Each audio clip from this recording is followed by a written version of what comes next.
Hey there! Tonight we're stepping into a different kind of story. Not the shining legend, but the cold, heavy truth beneath the armor. You won't find dragons here or flawless heroes. Just a life built on duty, fear, bruises, and the quiet grind of surviving in steel through battlefields, broken sleep, and the slow fade of glory. If this kind of storytelling helps you rest, feel free to like the video and subscribe, but only if it actually brings you peace. And let me know in the comments where you're listening from and what time it is. It's oddly comforting to know who else is drifting off to the same slow march through history. So, dim the lights. Let the fire in your imagination warm the stone walls. Settle in and let's begin with the making of a knight. You are 7 years old when the path to knighthood begins. Not with a sword, but with a farewell. Your parents, proud and perhaps a touch relieved, send you off to serve in the household of a noble lord. There are no goodbyes written in ink or preserved in keepsakes. Only a pat on the shoulder, a bundle of clothing, and the weight of expectation settling on your small, still-growing frame. No one asks if you are ready. In truth, readiness is irrelevant. You are a page now. The castle looms above you, stone towers stretching into a gray sky, its silhouette promising both greatness and hardship. The gate creaks open. What lies beyond is not a world of honor and glory, but one of scrubbing, serving, and surviving. Chivalry will come later, after years of fetching, carrying, and cleaning up after horses and noblemen with equally foul temperaments. The journey to the castle takes several days, and you travel with other boys, some older, some younger, all wearing the same uncertain expression. You share stories at night around small fires. Tales your fathers told you about knights who slayed dragons and rescued maidens. But even as you speak, a part of you wonders if those stories were true, or if they were simply meant to make this moment easier. When you finally arrive, the castle feels larger than anything you've ever seen. The walls stretch upward like cliffs, the towers disappear into low-hanging clouds, and the courtyard bustles with more people than you've encountered in your entire village. Servants rush past carrying bundles. Horses stamp and snort in the stables. Somewhere, a blacksmith's hammer rings against metal, steady as a heartbeat. You're led through narrow corridors, past rooms you'll never be allowed to enter, until you reach a small chamber near the kitchens. This is where you'll sleep, alongside a dozen other pages, on straw pallets lined against the walls. The air smells of smoke, old bread, and the faint sourness of too many bodies in too small a space. There are no windows. Light comes from a single tallow candle, guttering in its holder. An older boy, perhaps 12, looks you up and down and smirks. New one, he says to no one in particular. He'll cry before the week is out. You don't cry. Not that first night, anyway. Your duties are endless.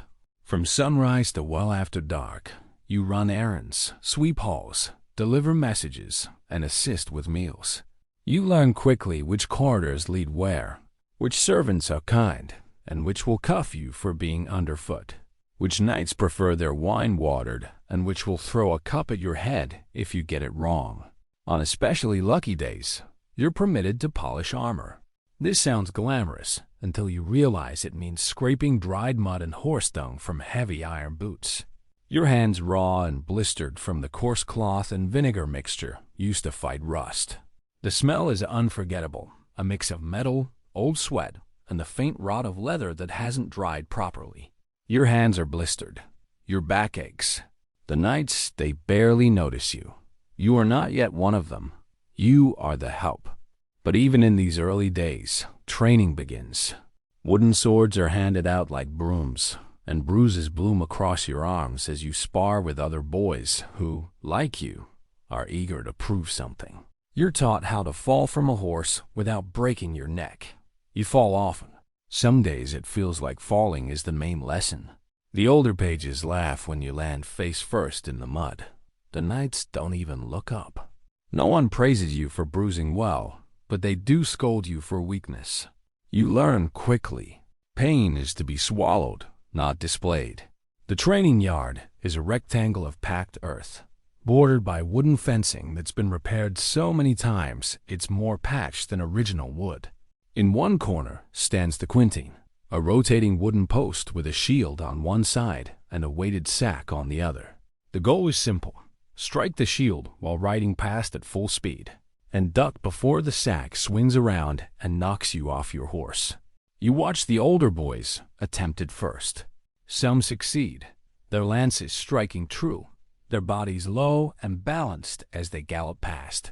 Others are not so fortunate. The sack catches them square in the back or side of the head, and they tumble to the ground in a cloud of dust and laughter. One boy breaks his collarbone. He's back in the yard 3 weeks later, his arms still tender, but his jaw set with determination. When it's your turn, you're given a small pony, barely taller than a large dog. The lance feels impossibly heavy in your hands, and the quinteen seems to be moving even before you begin. You kick the pony into a trot, then a canter, the world bouncing and blurring around you. You swing the lance, feel it connect with something solid, and then the world spins as the sack slams into your shoulder and you're on the ground, gasping for breath while the other pages howl with laughter. Again, the master-at-arms says, not unkindly, and keep your head down this time. You go again, and again, and again. By the end of the week, you can strike the shield and dodge the sack more often than not. By the end of the month, you barely think about it. The movements become automatic, your body learning what your mind hasn't yet understood. There's also the pell, a thick wooden post driven deep into the ground. You're given a wooden sword, heavy and awkward, and told to strike the pell. Not wildly, not with all your strength, but with precision. Aim for the same spot. Control the blade. Don't let it bounce back and hit you in the face. This happens more than you'd like to admit. The pell doesn't fight back, but it teaches you. It teaches you where to place your feet, how to shift your weight, how to recover after a strike. It teaches you that a sword is not a club, that finesse matters as much as force.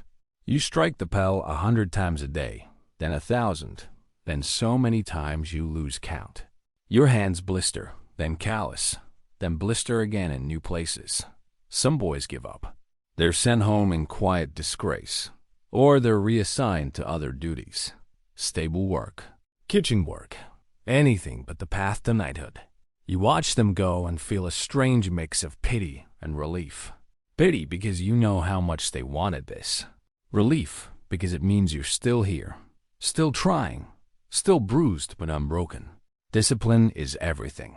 You learn to speak only when spoken to. You learn to bow deeper to those of higher rank, and there's always someone of higher rank.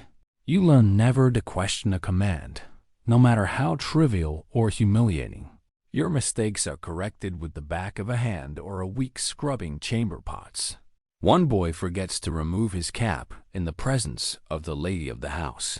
He spends 2 days on his knees in the chapel, praying for humility. No one forgets again. The household operates on a strict hierarchy, and you are at the very bottom. Even the kitchen maids outrank you, and they're not shy about reminding you of this fact. You fetch water for them, carry heavy sacks of flour, scrape grease from pots that seem to have been deliberately left to harden overnight. If you complain, they laugh. If you refuse, the cook boxes your ears and you go hungry. But there are small kindnesses too. The old groom who shows you how to carry a horse properly, how to read its moods, how to avoid getting bitten or kicked. The scribe who lets you watch while he copies manuscripts, his hand moving with steady precision across the parchment. The armorer who, on a slow day, lets you work the bellows and explains how steel is tempered, how a blade must be heated and cooled just right to hold an edge. These moments are rare, but they matter. They remind you that not everyone sees you as merely another expendable boy. If your family is wealthy, a tutor may be assigned to teach you reading, writing, and perhaps a bit of Latin, though the Latin mostly seems useful for understanding church services and inscriptions on tombs. If not, you learn by imitation. You listen. You memorize prayers. You copy letters with shaky hands when the steward is generous enough to share a scrap of parchment. Literacy is a luxury. Muscle and obedience matter more. The letters swim before your eyes at first, strange shapes that seem to have no connection to the sounds you make when you speak. The tutor is patient, or at least he doesn't strike you when you confuse a B with a D for the 5th time in a row. You practice on a wax tablet, carving letters with a wooden stylus, smoothing the wax flat when you make a mistake, which is often. Slowly, painfully, the letters begin to make sense. You can write your name, then simple words, then entire sentences, though your handwriting is childish and uneven. You'll never be a scribe, but you can read a message, write a basic letter, and understand enough Latin to follow along during Mass. This puts you ahead of most of the other pages, and certainly ahead of many of the knights. Still, you learn. You learn which fork to use, though most prefer fingers. You learn to stand still for hours during court feasts, balancing platters of steaming meat while nobles talk politics and complain about the wine. You learn to stay invisible when tempers flare, and to disappear entirely when drunken knights start boasting about past battles. Every moment is an education in survival. Mornings begin with Mass. The castle chapel is cold year-round, and your breath fogs in the air as you kneel on stone floors and try not to fall asleep during the liturgy. Faith is not optional. It is as much a part of your training as swordplay. You are taught to fear hellfire, to respect the church, and to confess regularly. The priests speak of divine purpose, of holy duty. You nod along, trying to stay awake. Mostly, you pray not to get sick. There are few remedies and fewer recoveries. One of the younger pages develops a cough that doesn't go away. It starts as a small thing, barely noticeable, but within a week he's wheezing with every breath, his face pale and sweaty. A chamberlain moves him to a separate room, away from the others, but you can still hear him at night, coughing and coughing until it sounds like his lungs might tear apart. After 2 weeks, the coughing stops, not because he's better, but because he's dead. They bury him in the castle cemetery with a small wooden cross and no ceremony. Life goes on. Another boy arrives to take his place within a month. No one speaks of it. You learn to fear illness more than you fear the training yard. Meals are brief affairs, usually consisting of bread, cheese, and meat, if you're lucky. Vegetables are suspect. Many believe raw greens cause illness. And so you develop a steady diet of salted meat and dry crusts. You eat quickly, knowing your next task waits. On rare feast days, there may be roast pig or honeyed oat cakes. These days are remembered for years, like dreams glimpsed through smoke. The food is not meant to be enjoyed. It's meant to keep you standing, working, learning. You develop a capacity to eat almost anything without complaint, because complaining means going hungry, and hunger makes training unbearable. In the evenings, the hall grows lively. Minstrels sing ballads, recounting tales of Arthur and Roland and saints who slayed dragons. You sit on the edges, near the fire, trying to catch every word. The songs are meant to inspire, but you are too tired to be moved. You think more of your sore feet than of chivalric deeds. Still, something stirs in you. A hope, perhaps, that someday someone will sing of you. The stories speak of knights who never faltered, who faced impossible odds and triumphed through sheer virtue. They speak of ladies who rewarded brave knights with their favor, of dragons slain and kingdoms saved. But you've been in the castle long enough now to know that reality is messier. The knights you serve are men, not legends. They argue over petty slights. They drink too much. They complain about their aching joints and the cost of maintaining their equipment. One knight, Sir Gareth, is particularly fond of telling stories in the hall after dinner. He's older, his beard more gray than brown, and he walks with a slight limp from an old wound. His stories are different from the minstrel songs. He talks about the mud at Crecy, the weight of armor in summer heat, the sound the lance makes when it strikes his shield. He talks about fear, about the moment before a charge when every instinct screams at you to turn and run. The other knights sometimes grumble that Gareth is too honest, that he's taking the shine off their calling. But you listen, and you remember, because his stories feel true in a way the songs don't. You sleep where you can, often in the servants' quarters, shoulder to shoulder with other boys, on straw pallets that smell of sweat and mildew. Some nights you are pulled from sleep to help with late arrivals or unexpected guests. You learn to rise without complaint, to work through exhaustion, to never let your eyes betray fatigue. A knight must be ready at any hour. The training starts here.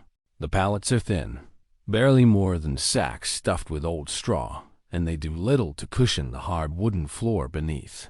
You learn to sleep on your side, knees drawn up, because lying on your back makes your spine ache by morning. The boy next to you snores, a deep rattling sound that keeps you awake the first few nights. But eventually, you learn to sleep through it, through everything. Winter is the worst. The servants' quarters have no hearth, and the cold seeps through the walls like water. You pile on every piece of clothing you own, wrap yourself in your thin blanket, and huddle close to the other boys for warmth. Sometimes you wake in the middle of the night, your breath visible in the dim light, your fingers numb, and you wonder if this is what it means to serve, to sacrifice, to become something more than you are, or if it's simply suffering dressed up in noble words. You are not alone. Other pages suffer with you. You form silent friendships built on shared glances and muttered complaints. Together, you learn the rhythms of castle life. You learn which nights are cruel and which will look the other way when you steal a second helping of stew. You learn who to trust, who to fear, and which corners of the castle offer a moment's peace. There's Edmund, who's a year older than you and has been here since he was 6. He knows every secret passage, every loose stone in the wall, every spot where you can hide when the work becomes too much. He teaches you how to move silently through the castle, how to avoid drawing attention, how to make yourself useful without becoming a target. There's also Thomas, who's hopeless at the quintain but can recite poetry in 3 languages. He's gentle and thoughtful, completely unsuited for the brutality of knighthood. But his father is a minor lord and expects him to succeed. You watch him struggle, watch him get knocked down again and again, and you wonder how long he'll last. And there's William, who's built like a small bull even at age 10, who takes to combat training like he was born with a sword in his hand. He's not clever, not kind, but he's going to make a fearsome knight someday, assuming he survives long enough. These are your companions, your fellow sufferers, your brothers in this strange apprenticeship. There are moments of levity, a jest from the cook, a clumsy knight tripping over a dog, a stolen apple, sweet and crisp, eaten in secret behind the stables. You cling to these moments. They remind you that life exists beyond duty, that laughter still has a place even here. One afternoon, you and Edmund sneak away from your duties to watch the knights training in the yard. There, practicing mounted combat, lances couched, charging at each other in mock battle. The sound of impact is tremendous, like thunder, and one knight is unhorsed so violently that he lies stunned on the ground for several moments before his squire helps him up. "That's going to be us," Edmund whispers, and you can't tell if he's excited or terrified. "If we survive that long," you reply. He grins. "When we survive, I'm going to be the greatest knight in England." You want to believe him. You want to believe that all this suffering has a purpose, that it's building towards something glorious. But you've seen too much already. The older pages with crooked fingers from breaks that didn't heal right. The squire who lost an eye during training and now works in the kitchens. The knight who drinks himself unconscious every night, muttering about battles fought years ago. Glory, you begin to understand, comes with a price. Occasionally, you catch a glimpse of the world beyond the walls. Merchants arriving with silks and spices. A troupe of performers, juggling knives and breathing fire.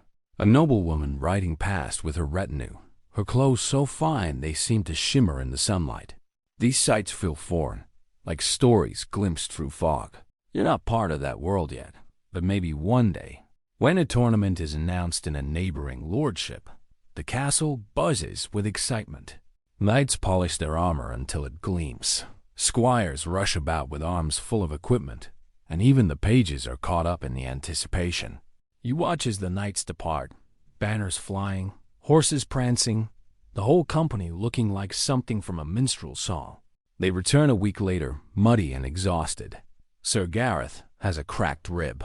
Another knight broke his arm in 3 places. One of the squires didn't come back at all, trampled in the mallee. The excitement fades quickly. The injured are tended to, the dead are mourned briefly, and life returns to normal. This is the reality behind the songs. This is what you're training for. At times, doubt creeps in. The stories of glory feel distant, the reality far more grinding. You wonder if all of this, the aching limbs, the scoldings, the hunger, is truly the path to honor. But every so often you see a knight ride out in gleaming armor, pennant flying, and your chest tightens with longing. Someday, that could be you. You hold on to that thought on the hardest days. When your hands are so blistered, you can barely hold a sword. When you're so tired, you fall asleep standing up during dinner service.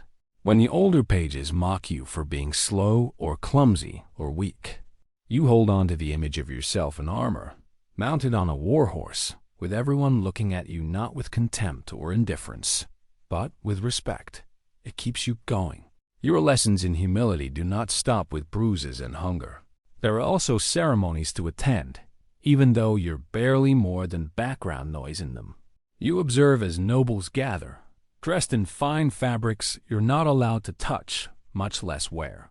You're reminded by their glances, and sometimes their words, that your position is somewhere between useful and invisible. You carry messages. You hold doors. You serve wine, and try not to spill it on anyone important.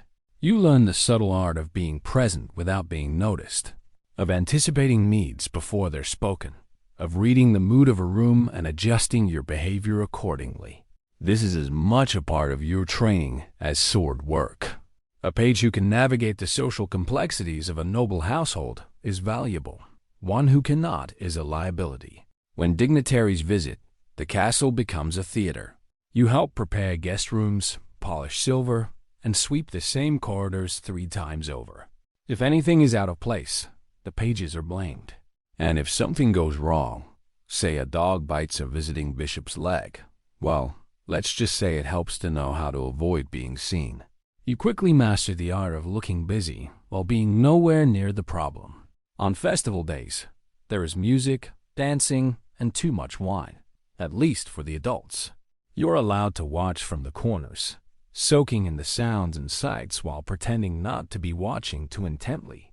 Occasionally, someone slips you a sweetmeat or a bit of cake, and for a moment, the burdens of your position feel lighter. Lady Catherine, the Lord's daughter, is kind to the pages in a way that seems almost subversive. She remembers your names. She asks how your training is going. Once, when you fell during practice and bloodied your nose, she personally brought you a clean cloth and made sure the wound was tended. The other pages talk about her for weeks afterward, half in awe, half in love. She's perhaps 14, beautiful in the way that seems impossible, like something from a story. But more than her beauty, it's her kindness that stays with you. In a place where you're constantly reminded of your low status, her simple gestures of humanity mean everything. But these small kindnesses do not erase the reality. Your place is to serve, observe, and remember. Sometimes you resent it. Sometimes you wish you were born into a different life, one where you didn't have to bow and scrape and endure constant correction. But mostly, you just endure, because there's no other choice. Some pages find escape in books, if they can read. The old steward's chamber holds a handful of illuminated manuscripts, heavy, bound in leather, and guarded as fiercely as the Lord's own armory. On lucky evenings, you're allowed to sit beside a fire and listen as an older scribe reads aloud tales of Roman generals or saints who endured unspeakable trials. These stories feed the mind while your body heals from the day's chores. The book that captures you most is a worn copy of Vegetius's De Re Militari, a Roman text on warfare and military training. The scribe translates the Latin slowly, and you absorb every word. It speaks of discipline, of training, of the qualities that make a soldier effective. Even across 1,000 years, the principles remain the same: practice, endurance, obedience. It makes you feel connected to something larger, an unbroken line of warriors stretching back through history. You're not the first boy to suffer through this training, and you won't be the last. There are warnings, too, spoken in hushed tones or muttered by older servants. They tell you of pages who failed to advance, boys who cracked under pressure or were sent home in disgrace. Sometimes they vanish without explanation. Sometimes you overhear things you were never meant to hear. You quickly learn when to speak, when to nod, and when to keep your head down. The castle is your crucible, and every hour spent within its walls forges you into something harder, leaner, more capable. Not a knight, not yet, but no longer a child. Years pass in this way. Not quickly, but not unbearably slowly either. You grow taller, your shoulders broader, your hands steadier. The wooden sword that once felt impossibly heavy now seems light, almost an extension of your arm. The quintain that once terrified you is now just another obstacle, easily managed. You can mount and dismount a horse in full training gear without fumbling. You can serve a formal dinner without spilling a drop. You're becoming what they want you to become. And then, one morning, everything changes. The master-at-arms calls you over after training. You expect a correction, another critique of your form or footwork. Instead, he looks at you appraisingly and says, "You'll do. Report to Sir Gareth." You're his squire now. Your heart leaps. This is it. The transition you've been working toward for 7 years. You're no longer a page. You're a squire, the next step on the path to knighthood.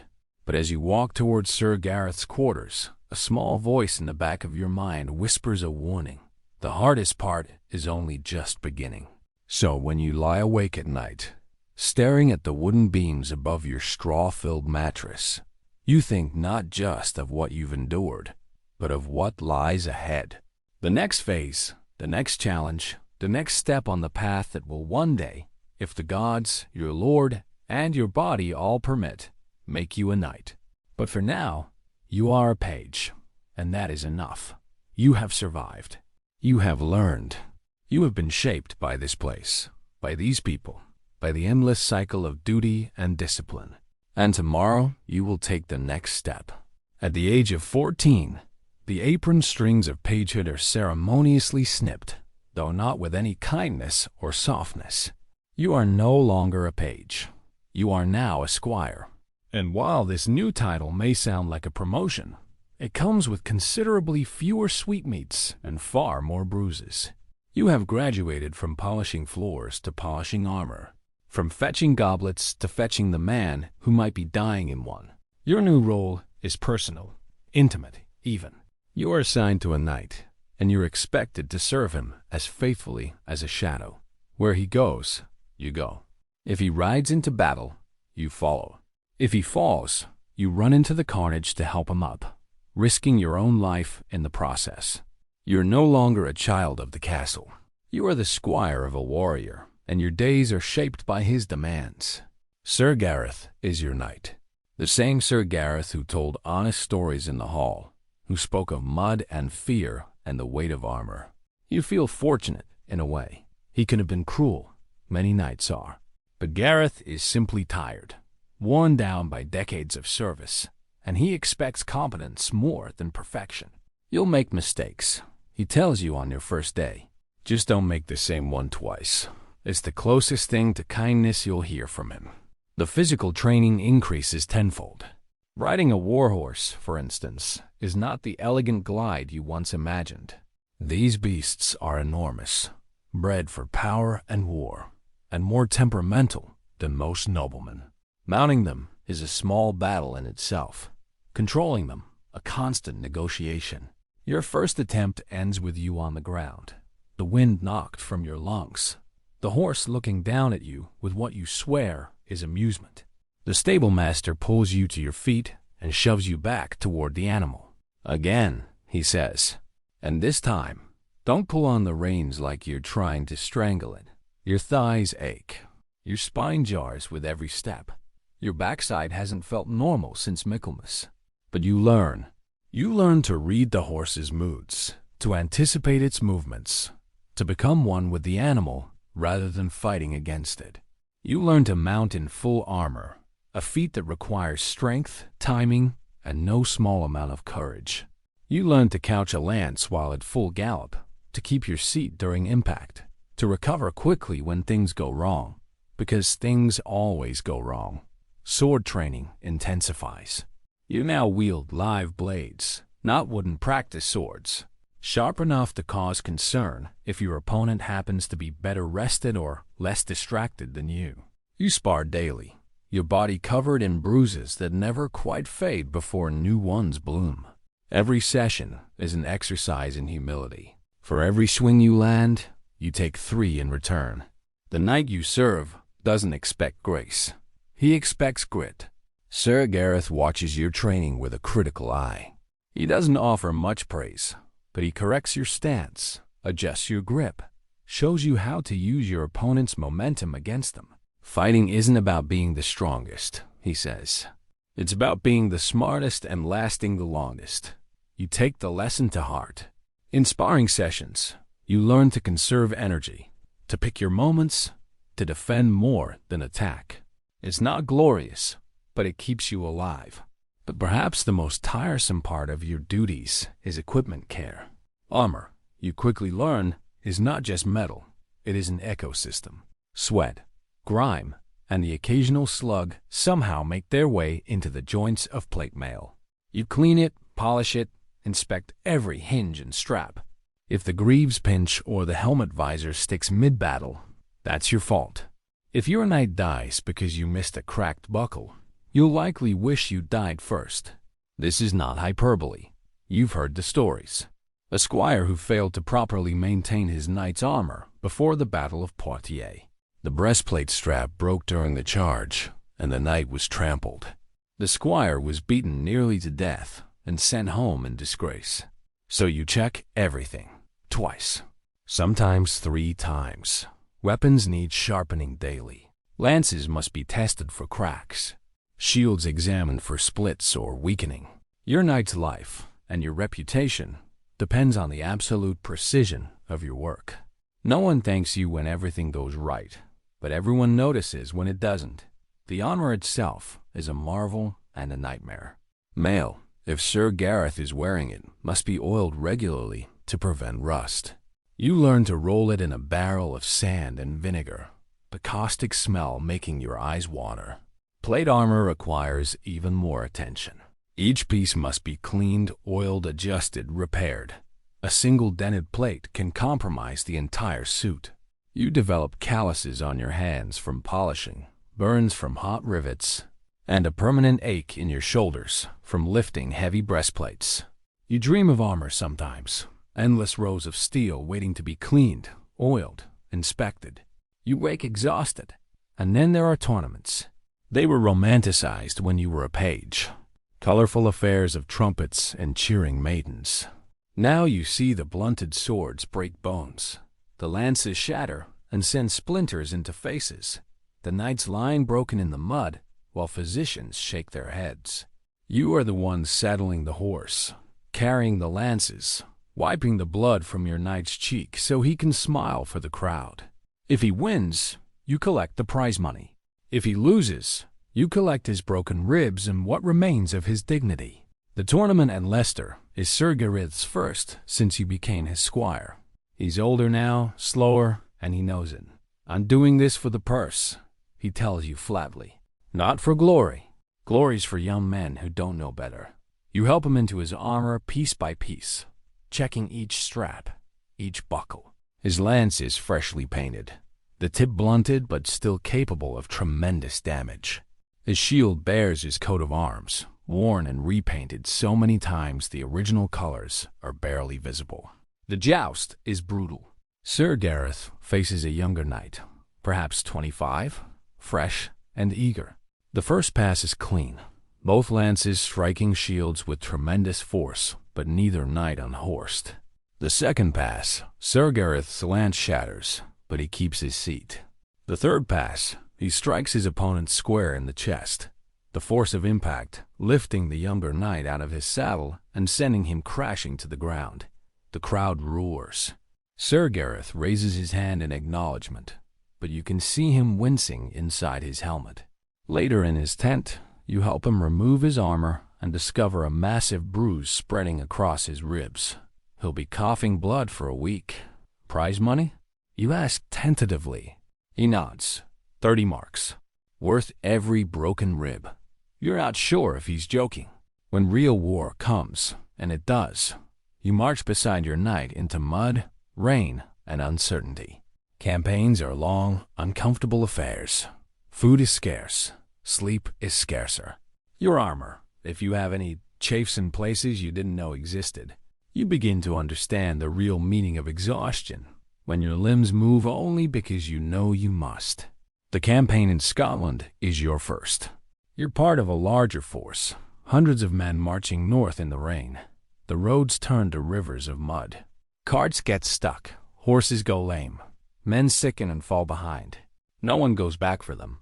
You sleep on the ground, wrapped in a damp cloak, your armor piled beside you. Every morning you wake stiff and sore, your body protesting the cold, the wet, the constant movement.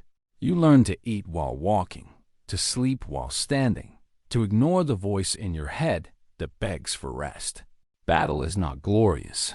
It is a cacophony of screams, metal, and orders lost in the wind. The clash of bodies, the stench of blood and sweat, the sudden silence of a dying man. These become your education. You learn to distinguish between fear that sharpens you and fear that paralyzes. You pray the former shows up more often. Your job isn't to fight.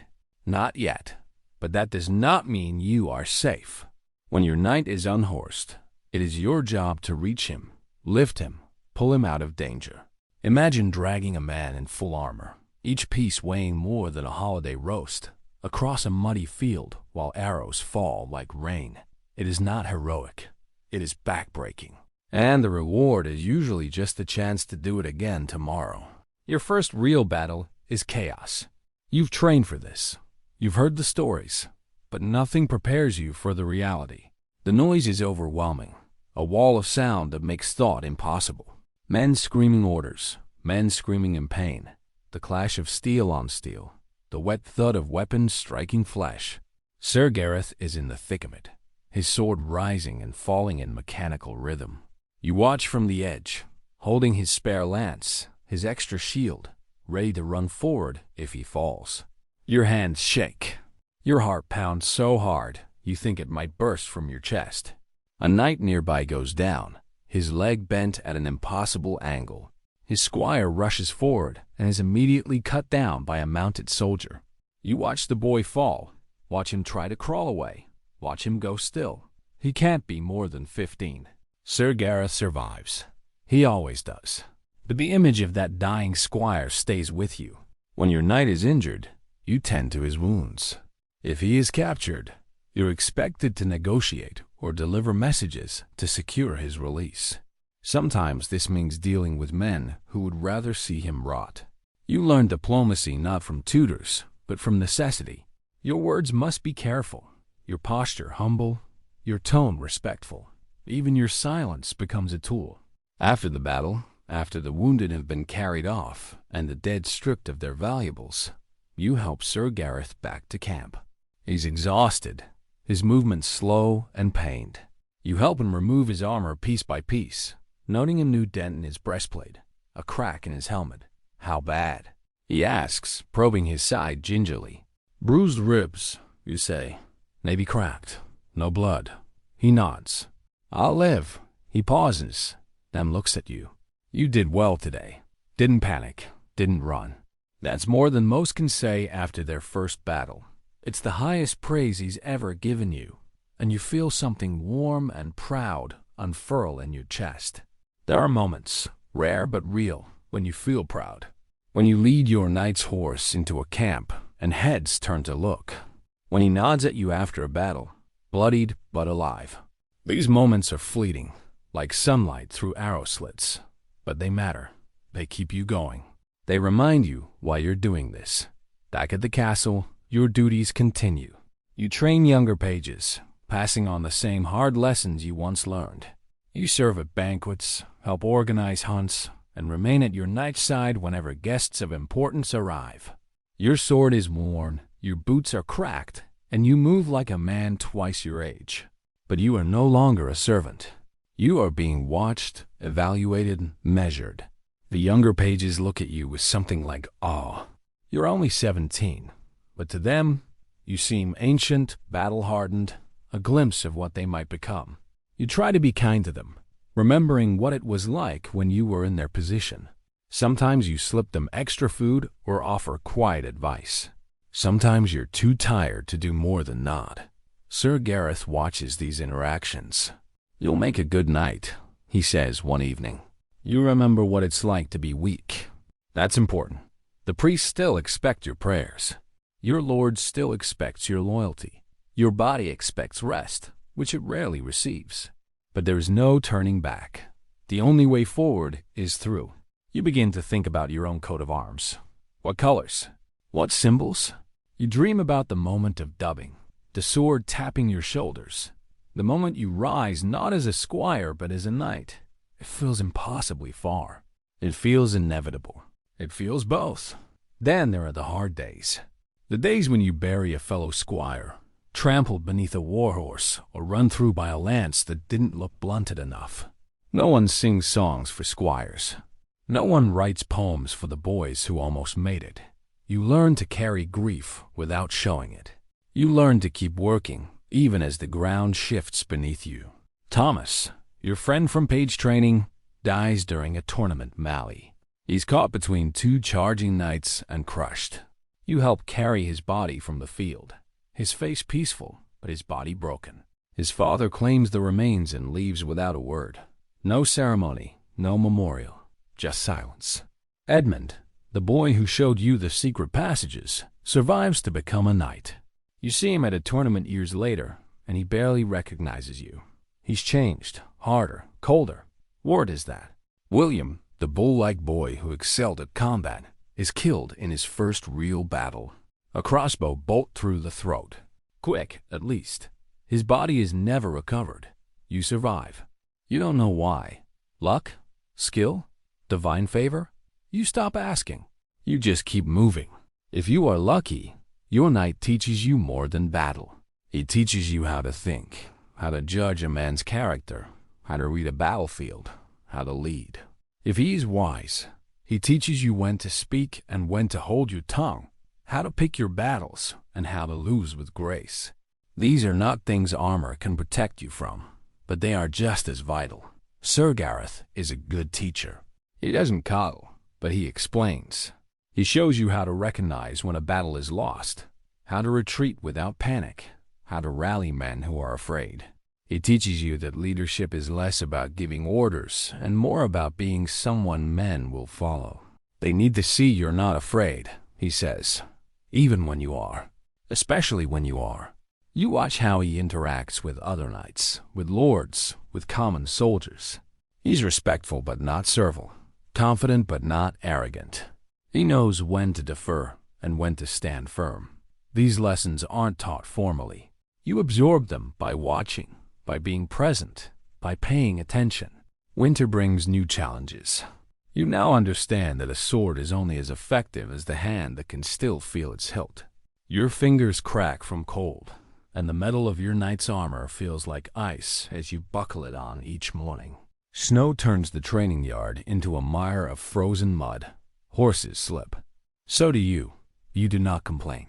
The weather, like war, does not care how you feel. Your body is changing. You're taller now, broader through the shoulders. Your hands are scarred, your knuckles perpetually bruised. Your face has lost the softness of childhood, replaced by harder angles. You look like a soldier, or close enough. Some of the older knights joke that you're better equipped than they were at your age. Others eye you warily, seeing a potential rival. You learn to navigate these dynamics, to be humble without seeming weak, to be confident without threatening established hierarchies. There is talk among the older squires, talk of glory, of rebellion in the east, of a king's summons. You listen, absorb, calculate. You've seen enough to know that glory often looks like a grave. Still, you would ride out tomorrow if called. The waiting is often worse than the war. One night, you dream of battle. Not the reality of it, the mud and blood and screaming, but the ideal. You're mounted on a white charger, your armor gleaming, your lance true. You charge an enemy line, and they break before you like water. The crowd cheers. Ladies throw flowers. Your name is sung by minstrels. You wake in your cold, damp quarters, your back aching, and you almost laugh at the absurdity of it. You write your first letter. It is stiff, clumsy, and formal, addressed to your parents if they are still alive and telling them little. You're not even sure where to send it, but writing it feels important, like anchoring yourself, like proving you're still someone beneath the bruises, sweat, and steel. The letter sits unfinished on the steward's desk for weeks. You never send it. What would you even say? One morning, without fanfare, your name is called. You are to ride with your knight, not as an observer, but as his second. There is no sleep the night before. No sleep is needed. When you mount your horse, you are ready. Not perfect, not fearless, but ready. Your story is still being written, but already it is etched into the cold iron of swords, the dust of roads, the calluses on your hands. You are no longer a boy, not quite a man, but closer now. You are a squire, and you are becoming. The campaign is longer this time, months, not weeks. You march south, then west, following orders you don't fully understand. The enemy is a coalition of rebellious barons, or maybe foreign mercenaries. The details are vague, constantly changing. What matters is that there's fighting to be done, and Sir Gareth has been called to do it. You learn the rhythm of campaign life. March, camp, march again. Occasional skirmishes that flare up suddenly and die just as fast. The tedium punctuated by moments of sheer terror. You learn to sleep in your armor, to eat whatever's available without questioning its origin, to ignore the lice and the smell and the constant, gnawing fear. Sir Gareth grows quieter as the campaign wears on. He's thinking about mortality, you realize. He's getting older, slower, and this might be his last war. He fights like a man who has nothing left to prove, but everything to lose. Stay close, he tells you before one battle. If I go down, don't be a hero. Get yourself out.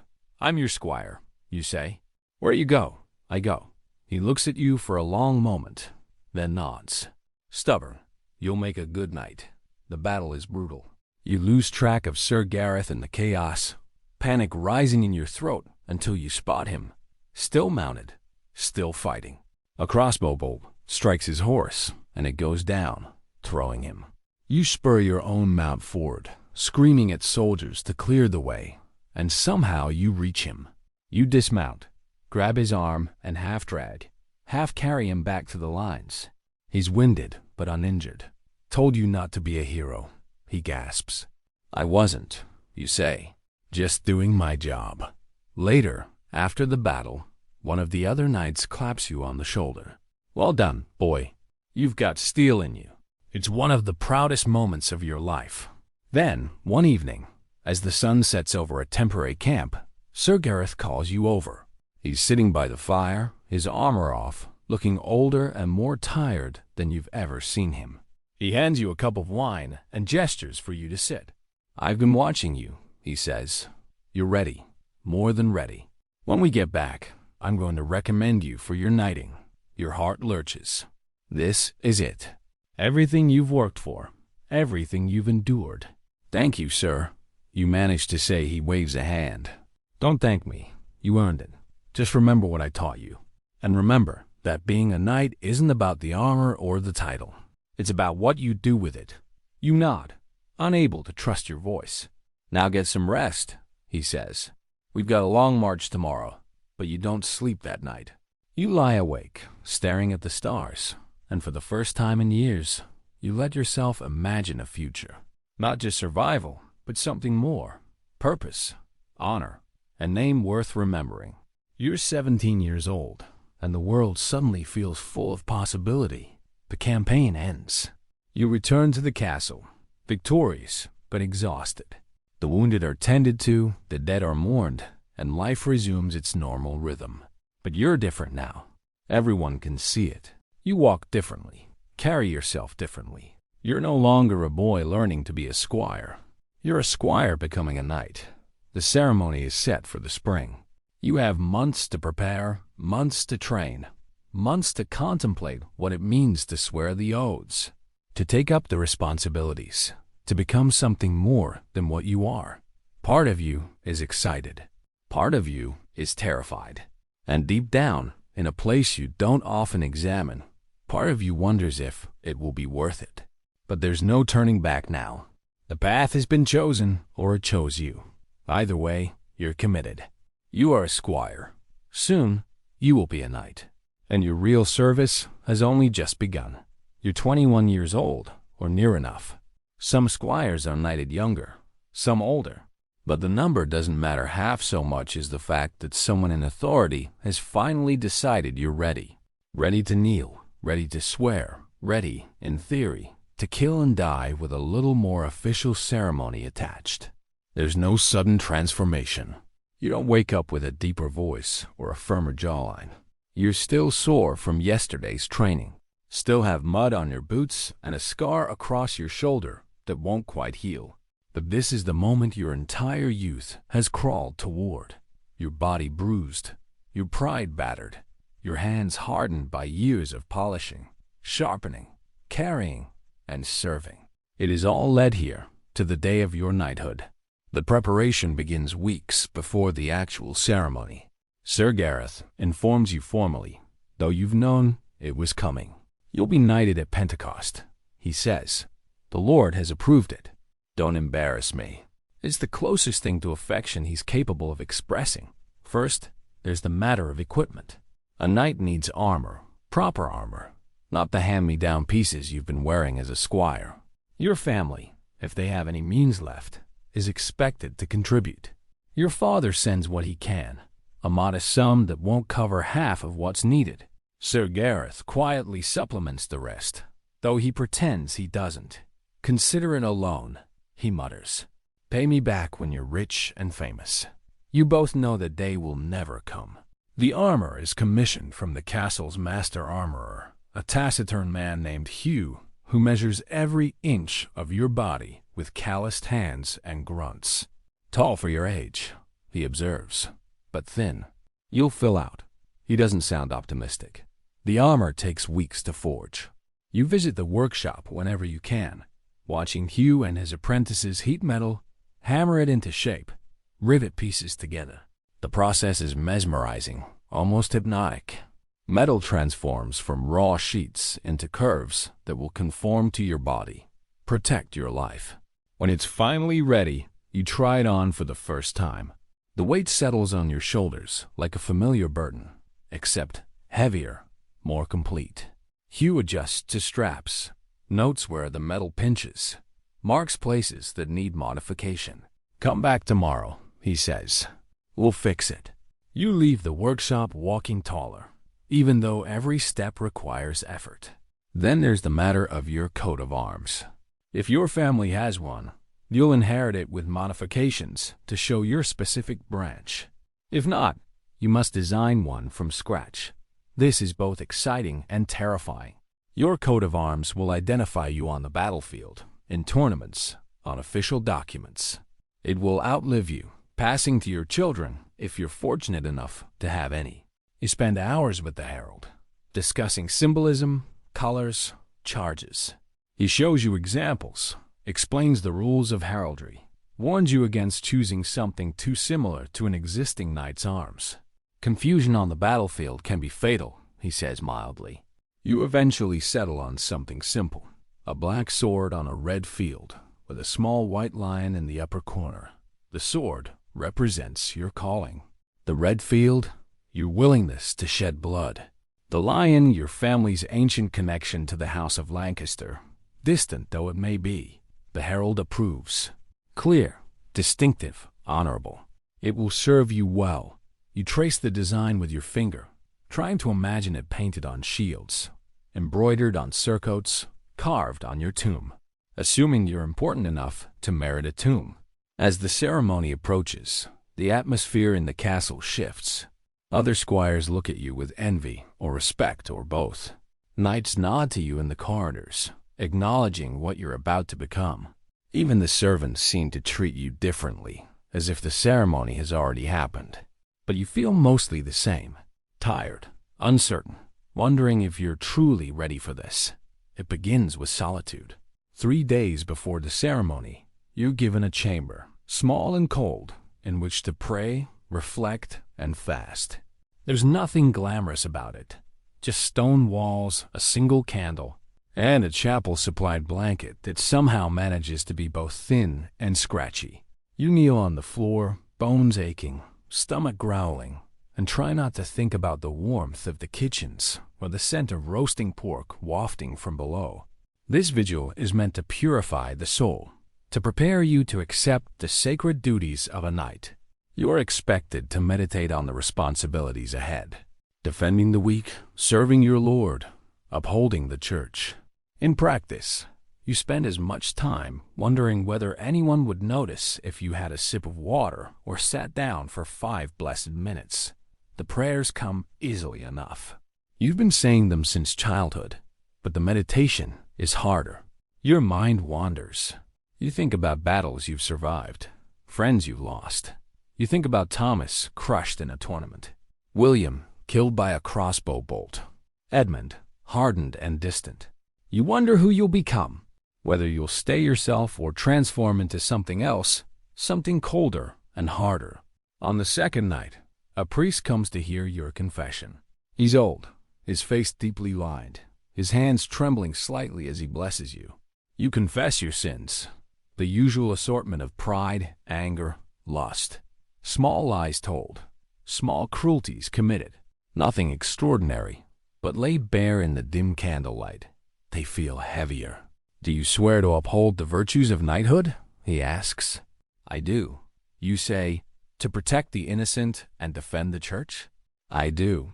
To serve your Lord faithfully unto death? You hesitate, just for a moment, but there's only one answer. I do. He absolves you, makes the sign of the cross, and leaves. You're alone again with your thoughts and the guttering candle. On the final night, you don't sleep. Not because you're praying, though you do that too, but because your mind won't settle. Tomorrow changes everything. Tomorrow you become a knight. The title you've worked toward for 14 years will finally be yours. And yet, beneath the anticipation, there's fear. Fear that you're not good enough, that you'll fail, that the ceremony will reveal you as an imposter. Fear that being a knight won't live up to the dream of being a knight. You watch the candle burn down, and when dawnlight finally creeps through the narrow window, you rise stiffly and prepare yourself. The ceremony begins at mid-morning. You're led to the chapel, where other squires being knighted today are already gathered. There are 5 of you in total, ranging in age from 18 to 25. You recognize 2 of them from training. The others are strangers, squires to different knights. You're dressed in white, a symbolic color representing purity. Over this, a red cloak signifying your willingness to shed blood in defense of the church.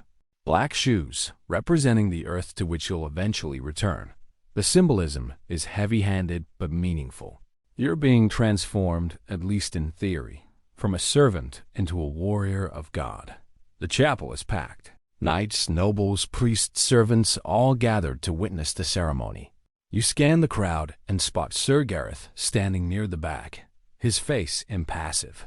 When your eyes meet, he gives the smallest nod. That's all. It's enough. The bishop presides, his vestments elaborate, his voice resonant. He speaks of duty and honor, of sacrifice and faith.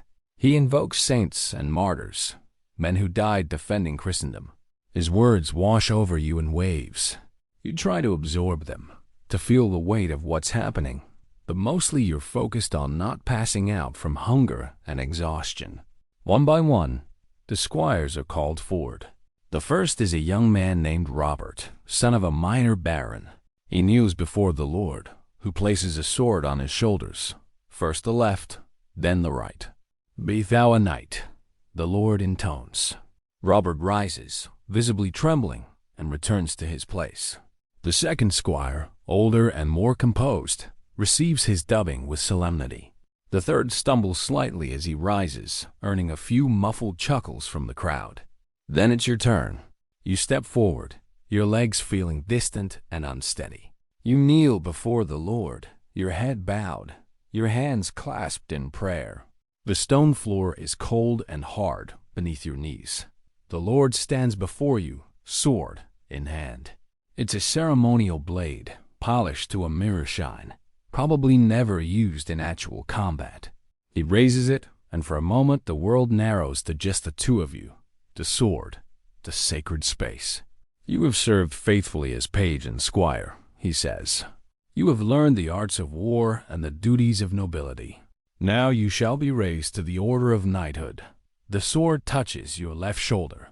The weight of it is significant, more than just metal. It carries history, expectation, tradition. Be loyal, the Lord says. The sword lifts and touches your right shoulder. Be brave. Left shoulder again. Be just. Right shoulder. Be merciful. The sword is lifted away. There's a moment of silence, heavy with meaning. Arise, Sir Knight. You stand, slowly, your legs uncertain beneath you. The room seems brighter somehow, or maybe it's just your eyes adjusting to tears you didn't realize were forming. The bishop steps forward and slaps you, an open-handed blow to your cheek that stings. It's called the collie, the last blow you'll receive without returning it. A reminder that knighthood brings pain as well as honor. You don't flinch. The ceremony continues with the remaining squires, but you barely register it.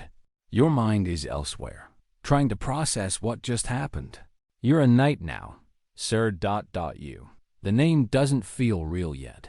After the dubbing comes the oath. All 5 new knights kneel together before the altar, and the bishop leads you through the vows. Do you swear to serve your Lord faithfully? I swear it, you say in unison with the others. Do you swear to protect the weak and defend the innocent? I swear it. Do you swear to uphold the honor of knighthood and live according to the Christian virtues? I swear it. The words feel enormous, binding. You're making promises to God, to your Lord, to yourself. Promises you're not entirely sure you can keep, but you make them anyway, because that's what's expected. When the ceremony finally ends, there's a feast. Not elaborate by noble standards, but more food than you've seen in months. Roasted meat, fresh bread, wine that doesn't taste like vinegar. You sit at a higher table now, no longer with the squires, but not quite with the established knights either. A liminal space, fitting for someone newly made. Sir Gareth finds you during the feast. He's already slightly drunk, which is unusual for him. Well, he says, how does it feel? Strange, you admit. I don't feel different. You're not, he says bluntly. The ceremony doesn't change who you are. It just changes what people expect from you. He pauses, then adds, don't disappoint them. More importantly, don't disappoint yourself. He claps you on the shoulder and moves away, leaving you with that cryptic advice. Other knights offer congratulations, some sincere, some perfunctory. A few offer warnings, disguised as wisdom. Don't let the title go to your head. Remember, the real work starts now. Try not to get yourself killed in the first year. You smile and nod and try to look confident. Later, when the feast winds down and people begin drifting away, you find yourself alone in the chapel. Your armor has been brought here, laid out carefully, waiting for you. You run your fingers over the breastplate, feeling the ridges and curves, the cold metal that will become a second skin. Tomorrow, you'll wear it for the first time as a knight. Tomorrow, you'll begin the next chapter of your life. But tonight, in the silence of the chapel, you allow yourself a moment of pure, uncomplicated pride. You did it. Against all odds, you survived the training, the battles, the exhaustion. You made it to this moment. The question now is, what comes next? The answer, you're beginning to realize, is responsibility. As a squire, you followed orders. As a knight, you give them. As a squire, you were learning. As a knight, you're expected to know. The change is immediate and overwhelming. Within days of your dubbing, you're assigned your first squire. He's 12 years old, small for his age, terrified of everything. His name is Peter, and he looks at you like you're some kind of legend. "Sir," he says, bowing too deeply. "I'm honored to serve you, sir." You want to tell him you're not that different from him, that you were standing in his shoes just a few years ago. But that's not what he needs to hear. He needs confidence, certainty, guidance. "Rise," you say, trying to sound authoritative. "We'll begin with the basics. Can you saddle a horse?" He nods enthusiastically. "Yes, sir. My father taught me." "Good. Show me." You watch as he fumbles with the saddle, his hands shaking slightly. He's trying so hard to impress you, to prove himself worthy. You remember that feeling intimately. When he finishes, you inspect his work. The saddle is secure, the girth properly tightened. "Well done," you say, and the boy's face lights up. Training Peter becomes one of your primary responsibilities. You teach him to polish armor, to maintain weapons, to stand properly when serving at table. You correct him when he makes mistakes, but you try to be kinder than some of the knights who trained you. Sir Gareth notices. "You're soft on the boy," he observes. "I'm fair," you counter. Fair won't keep him alive in battle. He has a point. You adjust your approach, becoming firmer, demanding more. Peter rises to the challenge, just as you did years ago. You see yourself in him, the determination, the fear, the desperate desire to succeed. It's strange, being on the other side of this relationship. Your responsibilities extend beyond training squires. As a knight, you're now expected to contribute to the defense and governance of the estate. You're assigned a patrol route, a circuit of villages and roads that you must monitor for bandits, settle disputes, collect taxes. The work is mundane and occasionally soul-crushing. Peasants complain about crop failures, about neighbors stealing livestock, about the unfairness of it all. You listen, adjudicate, try to be just. Sometimes there are no good answers, only less bad ones. A widow begs you to reduce her tax burden. Her husband died last winter, and she can barely feed her children. The law is clear. She still owes the full amount. But enforcing the law means taking food from starving children. You reduce her taxes. When the steward questions it, you claim the assessment was incorrect. He doesn't believe you, but he doesn't push. Later, Sir Gareth pulls you aside.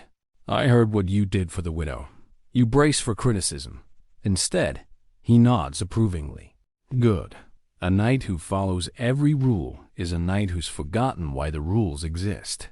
It's the closest thing to praise he's given you since your dubbing.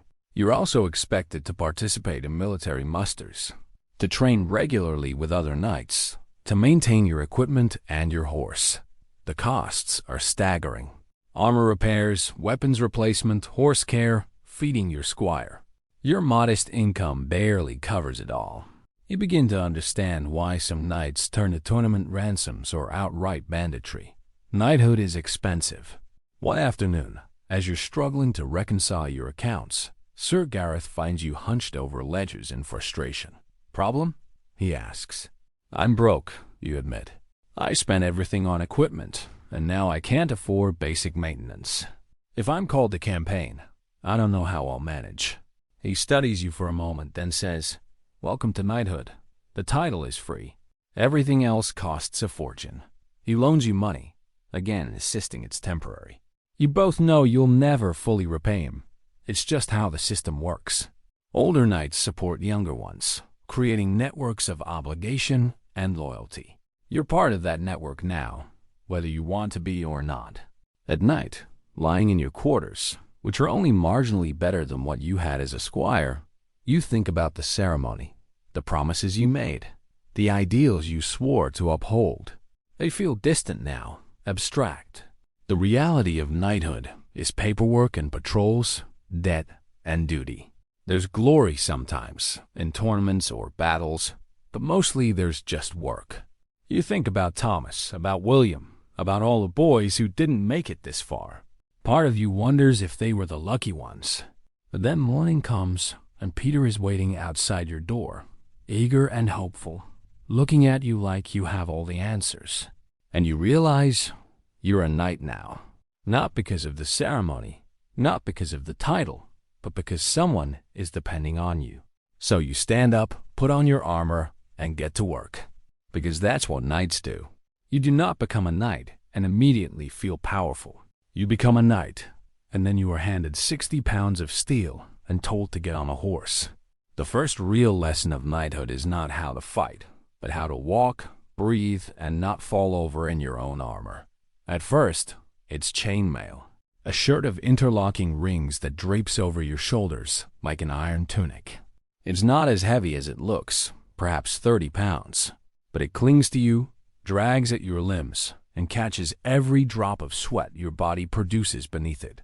You wear a padded gambeson underneath, quilted linen stuffed with wool or rags, which smells awful after a single skirmish and worse after a week. But it keeps the mail from grinding against your skin like a cheese grater. Without it, you'd be raw and bleeding within hours. The gambeson itself is no light garment. It's thick, heavy, and in summer it turns you into a walking oven. In winter, it's the only thing keeping you from freezing to death. You learn to appreciate it, even as you curse its bulk. As warfare evolves, so does your kit. Plate armor begins to replace mail. At first, just a breastplate and greaves. Then, pauldrons for your shoulders, vambraces for your forearms, sabatons to encase your feet, articulated joints, riveted segments. Each edition designed to protect without pinching, though they almost always manage to do both. The first time you don full plate armor, you feel like you're being buried alive in metal. The process takes time. You can't simply step into plate armor like pulling on a coat. Each piece must be donned in a specific order, each strap buckled, each rivet checked. Your squire helps, his young hands fumbling with unfamiliar buckles. And you have to suppress your impatience because you remember being in his position. First, the arming doublet, a padded garment with laces and attachment points for the armor. Then the sabatons on your feet, metal shells that turn your toes into armored clubs. The greaves buckle around your shins, the cuisses around your thighs. The cuirass, the breastplate and backplate that form the core of the armor, is lowered over your head and strapped tight. Already you're sweating, and you haven't even moved yet. The pauldrons protect your shoulders, the rear braces your upper arms, the couters your elbows, the vambraces your forearms. Gauntlets slide over your hands, articulated metal fingers that make every movement deliberate. The gorget encircles your throat, and finally, the helmet is lowered onto your head. The world narrows. Your vision is reduced to the slit in your visor. Your hearing is muffled, every sound filtered through metal. Your breath echoes inside the helmet, loud and intimate. You're sealed in, isolated, alone even in a crowded room. Eventually, you are sheathed in metal from crown to toe, and it's less like wearing clothes and more like being folded into a walking bell. The weight is distributed across your body, which helps, but it's still there, pressing down on your shoulders, your hips, your legs. Moving requires effort. Walking requires thought. Running requires determination. Modern scholars have tested this. They've put volunteers in authentic reproductions of medieval plate armor and measured their energy expenditure. Walking in armor requires more than twice the energy of walking unarmored. Running requires nearly twice as much. Every movement costs. And you're expected to fight in this. The helmet is the worst. It muffles your hearing, narrows your vision, and steams up with your own breath.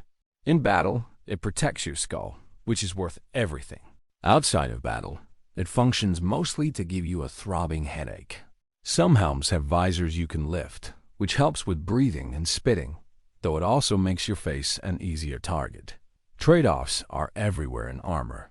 Mobility versus protection, vision versus safety, comfort versus survival. You learn quickly. There is no comfort, only degrees of tolerability. The first time you try to mount a horse in full armor, you fail spectacularly. The armor makes you rigid, unbalanced. You grab the saddle, try to pull yourself up, and merely succeed in dragging yourself across the horse's back like a sack of metal-clad grain. The horse, unimpressed, sidesteps and you crash to the ground with a sound like a collapsing cathedral. Your squire tries not to laugh. He fails. Again, you grunt, struggling to your feet. It takes practice. Weeks of practice. You learn to use mounting blocks, to have your squire steady the horse, to time your movements. Eventually, you can mount smoothly, though it never stops being a production. And once you're mounted, you have to learn to fight from horseback while wearing all this metal. Your balance is different. Your center of gravity is higher. Every movement of the horse is amplified through the rigid armor. You learn to move with the animal, to anticipate, to compensate. You fall off more times than you can count. Each time, hitting the ground in full armor is like being struck by a cathedral bell while inside it. The impact reverberates through every piece, shaking your bones, rattling your teeth. Getting up is its own battle. Mobility, surprisingly, is not impossible.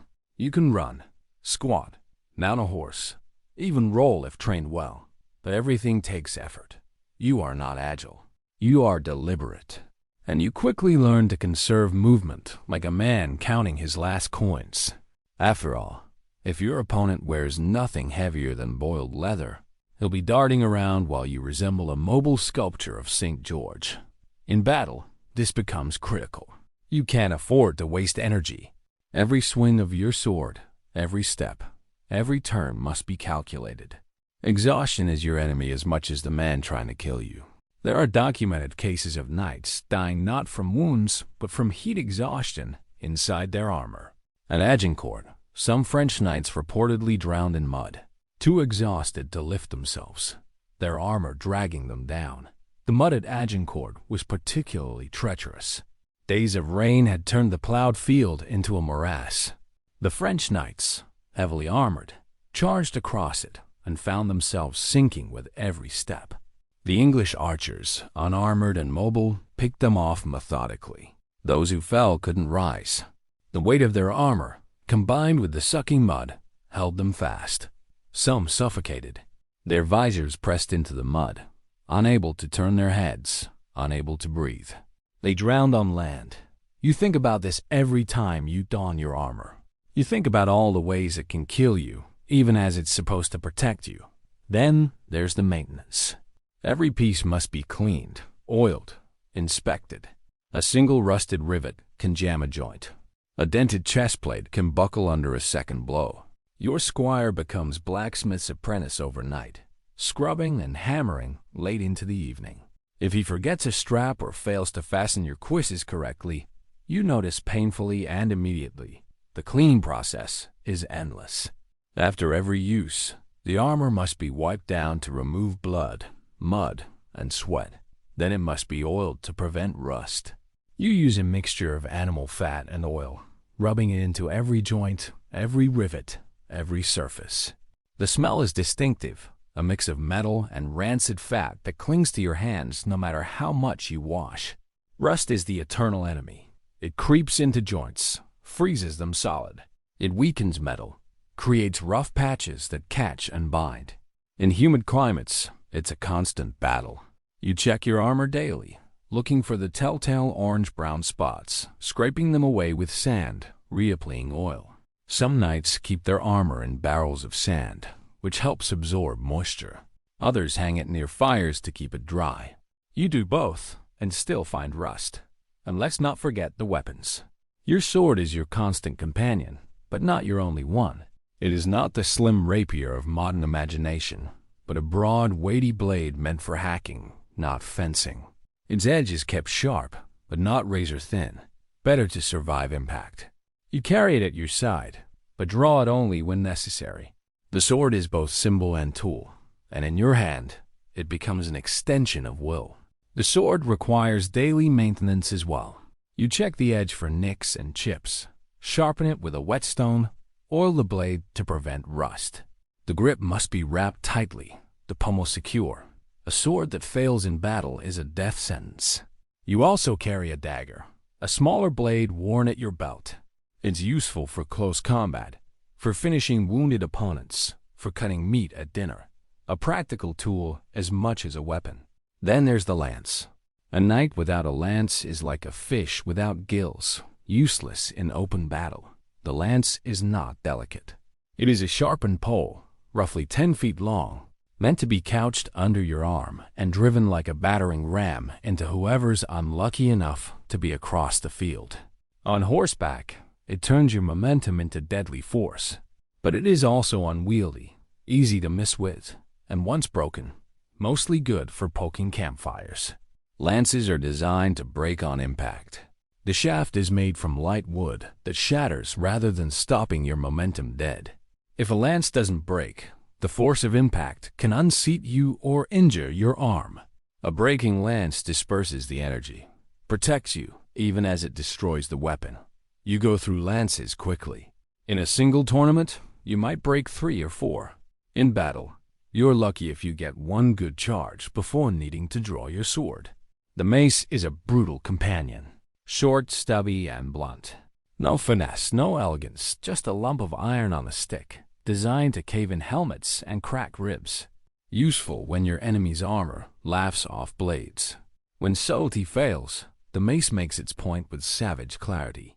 The mace becomes more common in the 14th century as armor improves. Swords can't penetrate good plate armor, not reliably, but a mace doesn't need to penetrate. It delivers blunt force trauma, turning the armor itself into a weapon against the wearer. The impact breaks bones, ruptures organs, causes concussions. You've seen men killed by maces who don't have a mark on their skin. The armor is intact, but inside, they're shattered. Axes are similar, less common among knights, but favored by some. In close quarters, an axe can hook a shield, split a helm, or drag a man off a horse. It's not considered gentlemanly, but neither is war. Shields serve both offensive and defensive roles.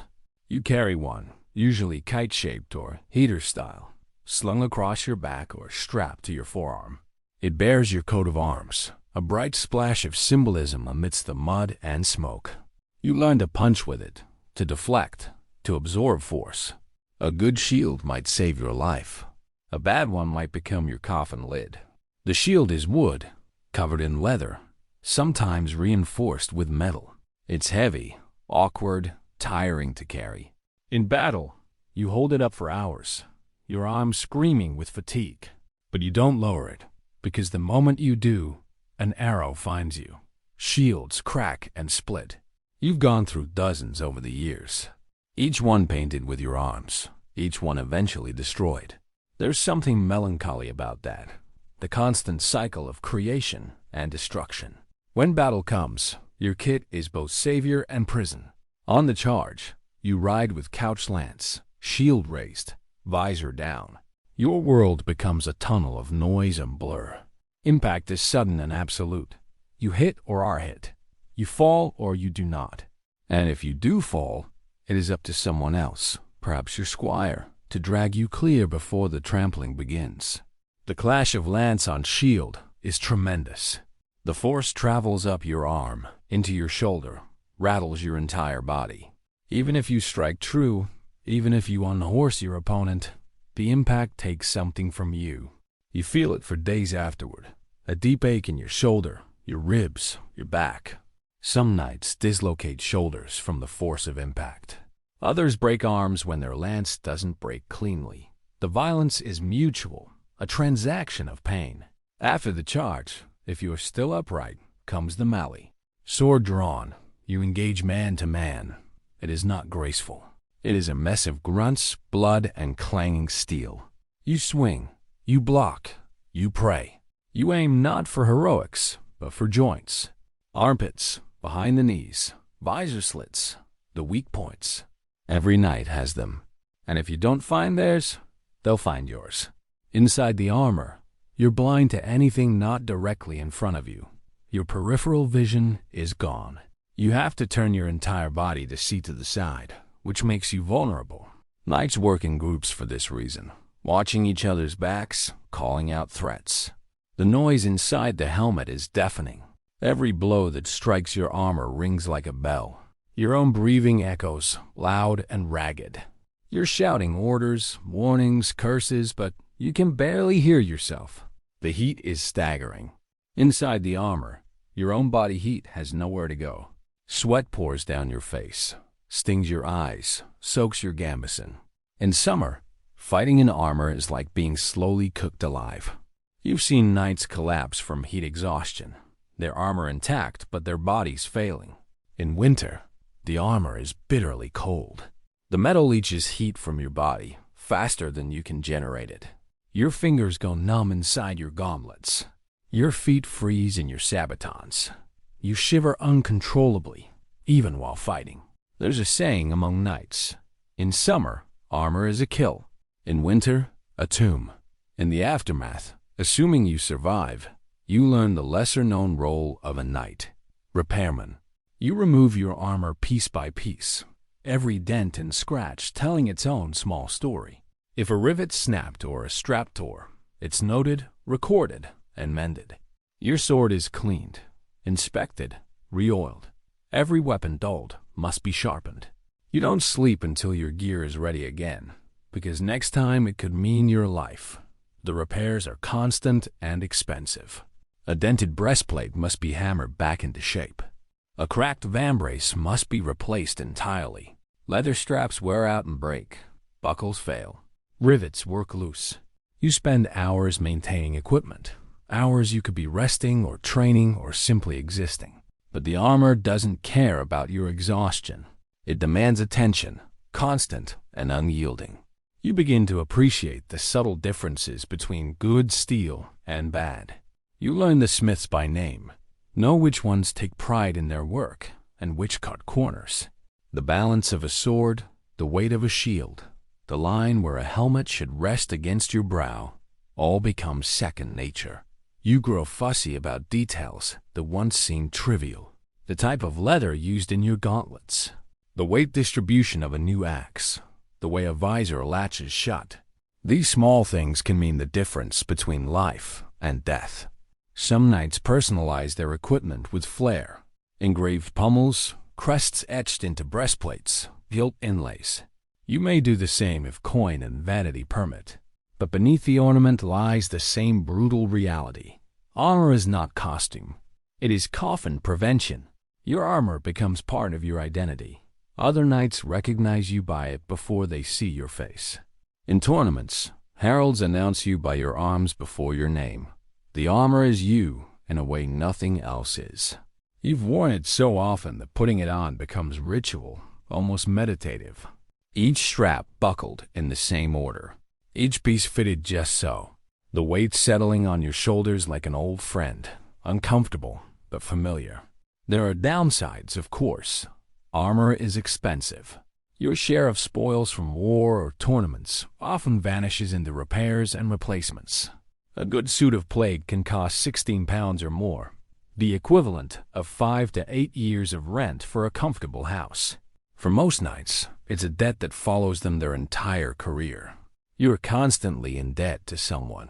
The armorer who made your breastplate, the blacksmith who repaired your helmet, the merchant who sold you replacement straps. The debt compounds, grows, becomes a burden almost as heavy as the armor itself.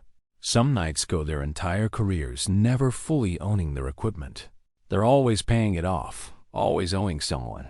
It's a kind of servitude hidden beneath the glamour of the title. And then there's the matter of heat.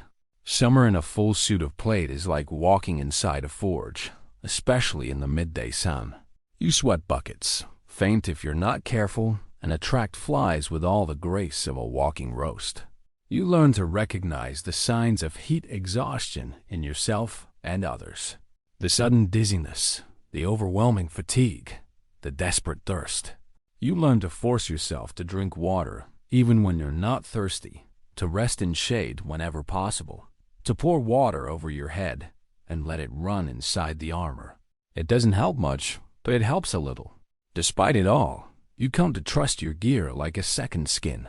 You've tested it under arrow fire. You've felt the jolt of a mace strike echo through your ribs and known the armor did its job.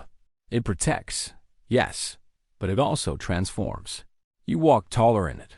People part when they see you coming. Children point, commoners bow. And yet you know this. The steel does not make you invincible.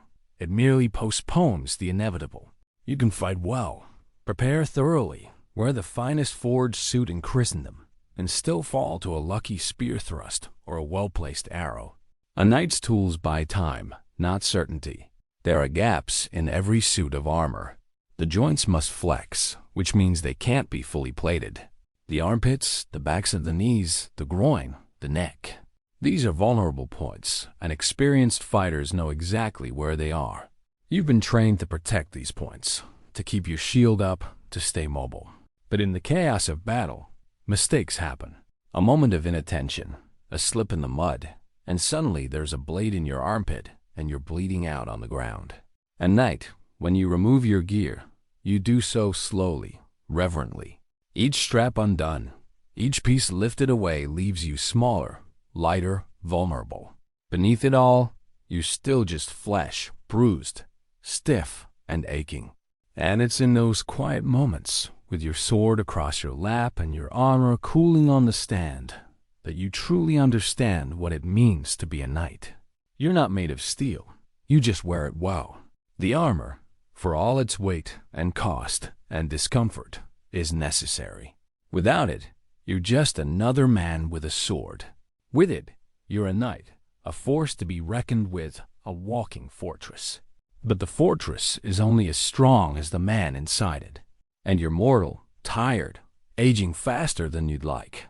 The armor protects your body, but it can't protect your spirit from the slow grind of war and duty and time.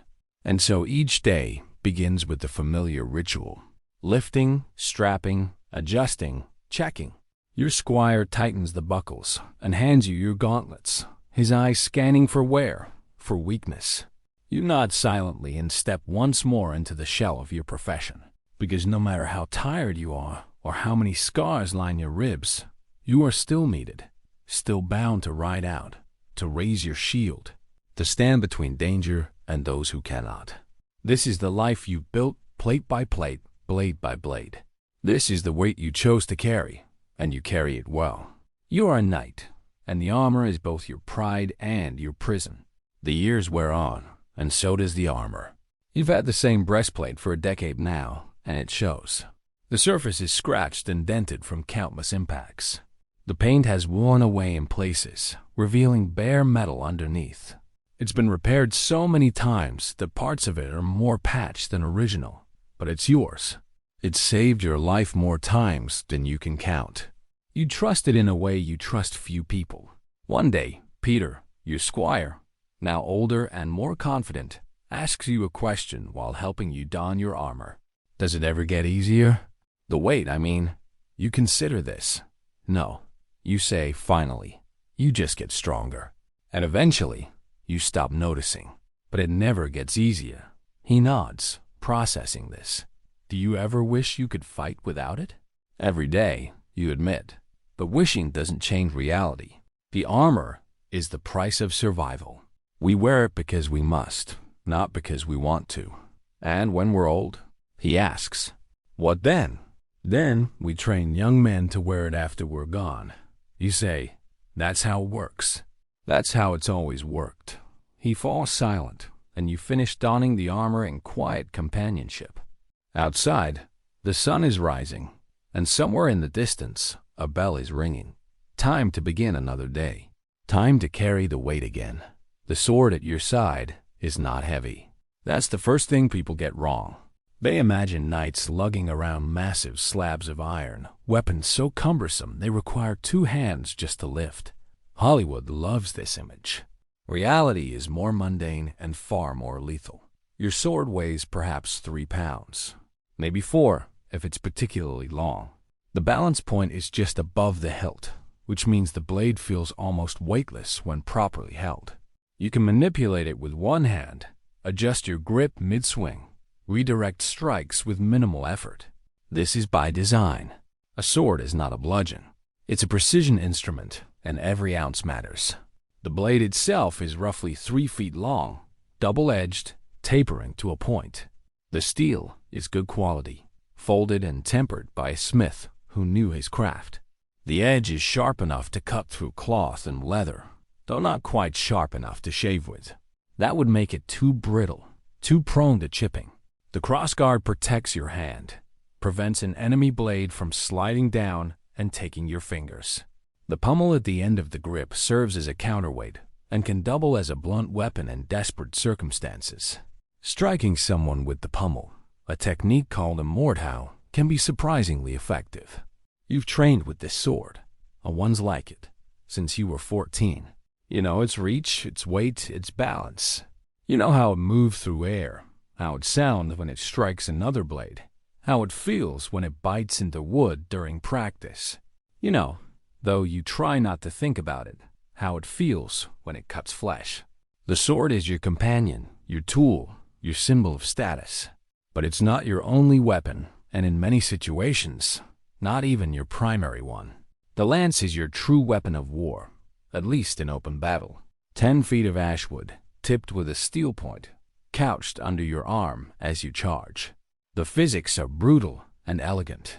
Your weight, your horse's weight, the momentum of the charge, all focused into a single point of impact.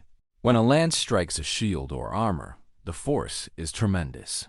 Enough to unhorse a knight, to punch through mail, to kill instantly if it finds a gap. But the lance itself is designed to break. The shaft is relatively thin, meant to shatter on impact rather than transmitting all that force back into your arm and shoulder. A lance that doesn't break can dislocate your shoulder, snap your arm, or yank you from your saddle. So when your lance splinters into a dozen pieces after a good hit, that's not failure. That's the weapon working exactly as intended. You go through lances constantly, 3 or 4 in a single tournament, dozens over the course of a campaign. They're relatively cheap to replace, which is fortunate because you need a steady supply. The technique of couching the lance takes years to master. You tuck it under your right arm, grip it firmly but not rigidly, angle it toward your target. As you charge, the lance bounces and sways with the horse's movement. You have to anticipate, adjust, keep the point steady, even as everything around you is chaos. And you have to do all of this while wearing full armor, holding a shield, controlling a warhorse, and watching for enemies trying to do the same thing to you. Missing with a lance is embarrassing and dangerous. If you miss, you've just spent all your momentum and are now in the middle of enemy lines with a useless stick. You drop the lance, draw your sword, and hope you survive long enough to regret your aim. The mace enters your arsenal later in your career, as plate armor becomes more common. Swords can't penetrate good plate, not reliably. The edges skitter off curved surfaces. The points can't find purchase. Even full force swings barely dent quality armor. But a mace doesn't need to penetrate. It delivers pure kinetic energy. The impact travels through the armor and into the body beneath. Bones break. Organs rupture. Concussions happen even when the helmet stays intact. Your mace is simple. A 2-foot wooden handle topped with a flanged steel head. No finesse, no elegance. Just mass and momentum. You swing it in tight arcs, aiming for helmets, shoulders, arms. Anywhere the impact will disable your opponent. The sound of a mace striking armor is distinctive, a deep ringing thud that you feel in your chest. It's a sound that makes men flinch, even veteran knights who've heard it hundreds of times. You've seen men killed by maces without a mark on their skin. The armor is intact, the gambeson unstained, but inside they're broken. Ribs shattered, skull fractured, internal bleeding that kills them slowly over hours or days. The warhammer is similar, but more specialized. The hammerhead is smaller, more focused. One side is blunt for crushing. The other side often has a spike for piercing. It's designed specifically for fighting armored opponents, and it's devastatingly effective. The spike can punch through plate if you hit hard enough at the right angle. The blunt side can cave in helmets. You've seen a warhammer drive a helmet so deep into a man's skull that the helmet had to be pried off with tools. These weapons emerge in the 14th and 15th centuries as armor improves. The arms race between protection and lethality never ends.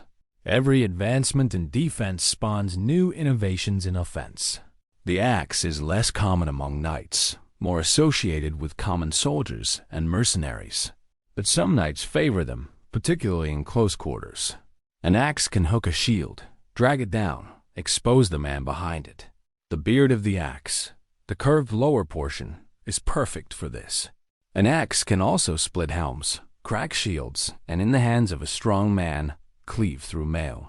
The downside is that axes are slower than swords, harder to recover after a swing. If you miss, you're vulnerable for a crucial moment. But when an axe connects, the results are catastrophic. Your dagger is always with you, worn at your belt even when your sword isn't. It's a foot long, double-edged, sharp enough to shave. This is your backup weapon, your tool of last resort. If you're grappling with an opponent on the ground, the dagger comes out. You're trying to find gaps in armor, trying to thrust between plates, into armpits, behind knees, under the rim of a helmet. It's intimate, brutal work. You're close enough to smell your opponent's breath, to see the fear in his eyes. The dagger is also your mercy. If a comrade is dying and there's no hope, you might use the dagger to end his suffering quickly. It's a grim responsibility, but someone has to do it. And in camp, the dagger is simply a tool. You use it to cut meat, repair equipment, whittle wood to pass the time. It's the most versatile weapon you carry. The shield is both defensive and offensive. You carry it on your left arm, strapped to your forearm with leather bands. It's made of wood covered in leather, often with metal reinforcement around the edges. Your coat of arms is painted on the face, bright colors that identify you in the chaos of battle. The shield is not passive. You don't just hold it up and hope for the best. You actively use it, angling it to deflect blows, punching with the edge, pushing opponents off balance. A shield punch to the face can break a nose, disorient an enemy, create an opening for your sword. The shield also absorbs tremendous punishment. After a battle, it's scarred with cuts, dents, sometimes arrows still embedded in the wood. You've gone through dozens of shields over your career. Each one eventually breaks or becomes too damaged to be reliable. There's something melancholy about discarding a broken shield. It bore your arms, represented your identity. Now it's kindling. In the training yard, you practice with all these weapons daily. The bell, a thick wooden post, takes thousands of strikes. You work through combinations, transitioning from sword to dagger, practicing shield work, building muscle memory. The training is repetitive, mind-numbing. Strike, recover, strike again. Adjust your stance, check your grip, maintain your guard. Hours every day, even after years of experience. The moment you stop training is the moment you start dying. You also study the fight manuals when you can get access to them. These are rare, expensive books written by master swordsmen, illustrated with diagrams showing techniques and positions. Fiore de Libri's work is particularly prized, detailing everything from basic guards to complex wrestling techniques. The manuals teach you half-swording, gripping your blade with one hand on the hilt and one on the blade itself for better control and leverage against armored opponents. They teach you murder strokes, flipping your sword around to use the crossguard and pommel as improvised hammers. These techniques look strange, even comical to the uninitiated, but they work. When fighting armored opponents, traditional sword techniques are useless. You have to get creative, use every part of the weapon, exploit every weakness. One technique that saves your life more than once. When an opponent commits to a heavy overhead strike, you step inside his reach, trap his arms, and grapple. Once you're too close for him to use his weapon effectively, you work your dagger into the gaps of his armor. It's not honorable, not chivalrous, but it keeps you alive. Combat manuals also emphasize the importance of wrestling and grappling. Fights often end up on the ground, with both knights discarding weapons and trying to strangle or stab each other. You train in wrestling from an early age, learning throws, locks, escapes. It's exhausting, undignified work. You end up bruised, covered in mud, gasping for air. But when you're pinned beneath an armored opponent and he's reaching for his dagger, you're grateful for every hour spent practicing escapes. Weapon maintenance is a constant concern. Your sword must be cleaned after every use, oiled to prevent rust, sharpened regularly to maintain its edge. The process is meditative, almost calming. You sit by the fire, stone in hand, drawing the blade across it in long, steady strokes. The sound of steel on stone is soothing, rhythmic. It's one of the few moments of peace in your life. Just you and the weapon, no expectations, no demands. Just the simple, honest work of keeping your tools functional. The edge must be sharp, but not fragile. Too sharp and it chips on bone or armor. Too dull and it doesn't cut effectively. You learn to judge the edge by feel, running your thumb perpendicular to the blade. When it catches slightly, just enough to drag at your skin without cutting, that's right. Your lance collection requires storage space. You keep a dozen at any given time, checking them for cracks, straightness, balance. A bent lance is useless, will veer off target. A cracked lance might break prematurely, or worse, not break at all, and transmit the full force of impact back into your body. You inspect each lance carefully, running your hands along the shaft, feeling for imperfections. The ones that don't meet standards become firewood. You can't afford to trust a questionable weapon. The mace requires less maintenance, but the handle needs replacing periodically. Wood splits from the impact forces. Needs to be swapped out before it fails in battle. The head is inspected for cracks in the metal, though this is rare. Maces are simple, robust weapons. Your shield requires the most frequent replacement. Wood splits, leather tears, the metal rim bends and breaks. After a major battle, you often need a new shield entirely. The armorer's workshop always has stacks of shield blanks waiting to be covered, painted, prepared. You've become particular about shield construction. The wood must be the right type, not too hard or too soft.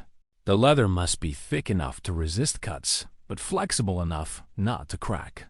The straps must be positioned exactly right, or your arm will cramp after holding the shield for an hour. These details matter. In battle, you don't get do-overs. Over time, you develop preferences. You favor swords with a certain balance point, shields of a specific shape, maces with longer handles for greater reach. Your weapons become extensions of yourself, so familiar that you barely think about them. When you pick up a sword, your hand automatically finds the proper grip. When you raise your shield, your body shifts into the optimal stance without conscious thought. This is the result of tens of thousands of hours of practice, of muscle memory built up over decades. But you also know the limitations of every weapon. Swords are versatile but ineffective against good armor. Lances are devastating but single use. Maces are powerful but slow. Shields protect but tire your arm. There's no perfect weapon, only the right weapon for the situation. And sometimes, in the chaos of battle, you don't get to choose. You use whatever's at hand. You fought with broken swords, shattered shields, weapons scavenged from fallen enemies. You've used rocks, pieces of wood, even your bare hands when nothing else was available. War doesn't wait for you to find the ideal weapon. War happens with whatever you have. One cold morning in the training yard, Peter asks you which weapon you prefer. You're both breathing hard, having just finished sparring. He's gotten better, can almost hold his own now. The one that keeps me alive, you say, wiping sweat from your brow. But if you had to choose, he presses. You consider this. In open battle, the lance. For single combat, the sword. Against armor, the mace. But honestly, you look at him seriously. The best weapon is the one you've trained with so much that you don't think about it. The one that becomes part of you. He nods slowly, absorbing this. And when do weapons become part of you? When you've used them so long that putting them down feels wrong, you say. When you sleep with your sword beside you, not because you're afraid, but because it feels incomplete without it. When you can judge the balance of a blade just by hefting it. That's when. The years pass, and your weapons become old friends. That sword has been with you for 15 years. The pommel is worn smooth from your grip. The blade has been sharpened so many times it's noticeably narrower than when it was new. but it's yours, and you trust it absolutely. You've killed men with that sword. You don't know how many. After a while, you stopped counting. The faces blur together, a parade of desperate eyes and final gasps. You try not to think about it, but at night, sometimes they come back. The sword is beautiful and terrible. It represents everything you are: a knight, a warrior, a killer. It's a symbol of honor and a tool of death. Both things are true, and the contradiction never resolves. Sometimes young knights ask for advice about choosing weapons. You tell them the same thing every time. Pick something that feels right and practice until it becomes part of you. The weapon matters less than the man wielding it. They nod eagerly, as if you've imparted some great wisdom. You haven't. You've just told them the obvious truth that everyone learns eventually. Weapons don't win battles. Skill, training, and luck do. The weapon is just a tool, but it's an important tool, and treating it with respect is the difference between life and death. As you age, you notice the weapons getting heavier. That sword that once felt weightless now pulls at your arm after hours of fighting. The shield that you once held up effortlessly now makes your shoulder ache. Your body is wearing out. Slowly but inevitably, you adjust.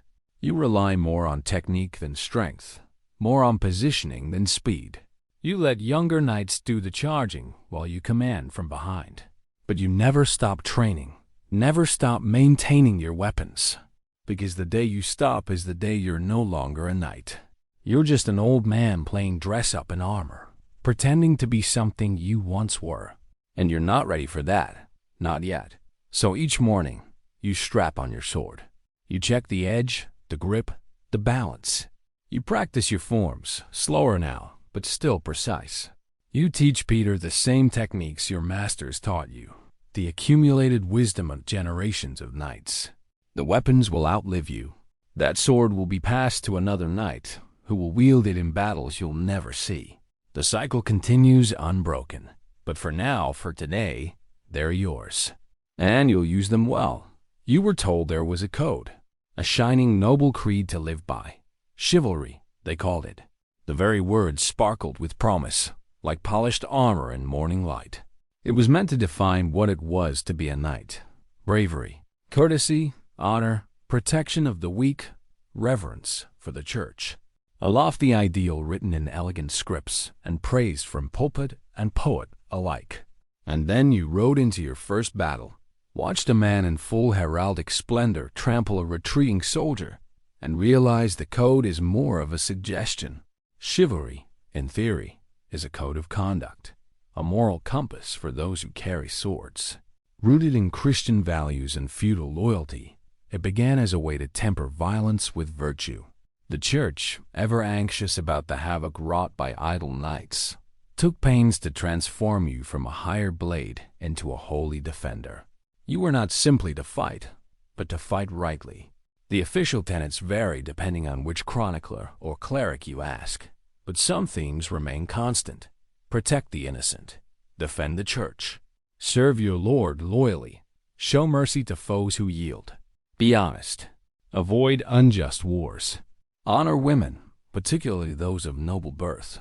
A fine list, admirable, even, and also inconvenient, because in the thick of battle, no one stops to recite their virtues.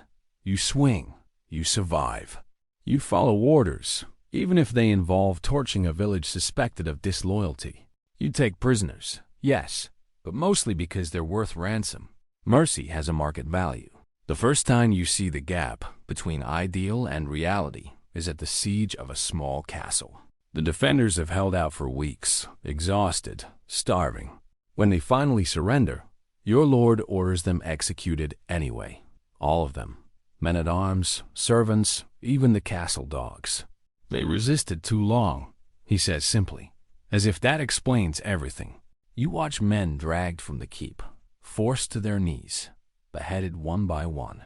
Some beg, some pray, some simply kneel and wait. You stand with the other knights, silent, complicit. That night, you think about the code, about protecting the innocent and showing mercy to those who yield.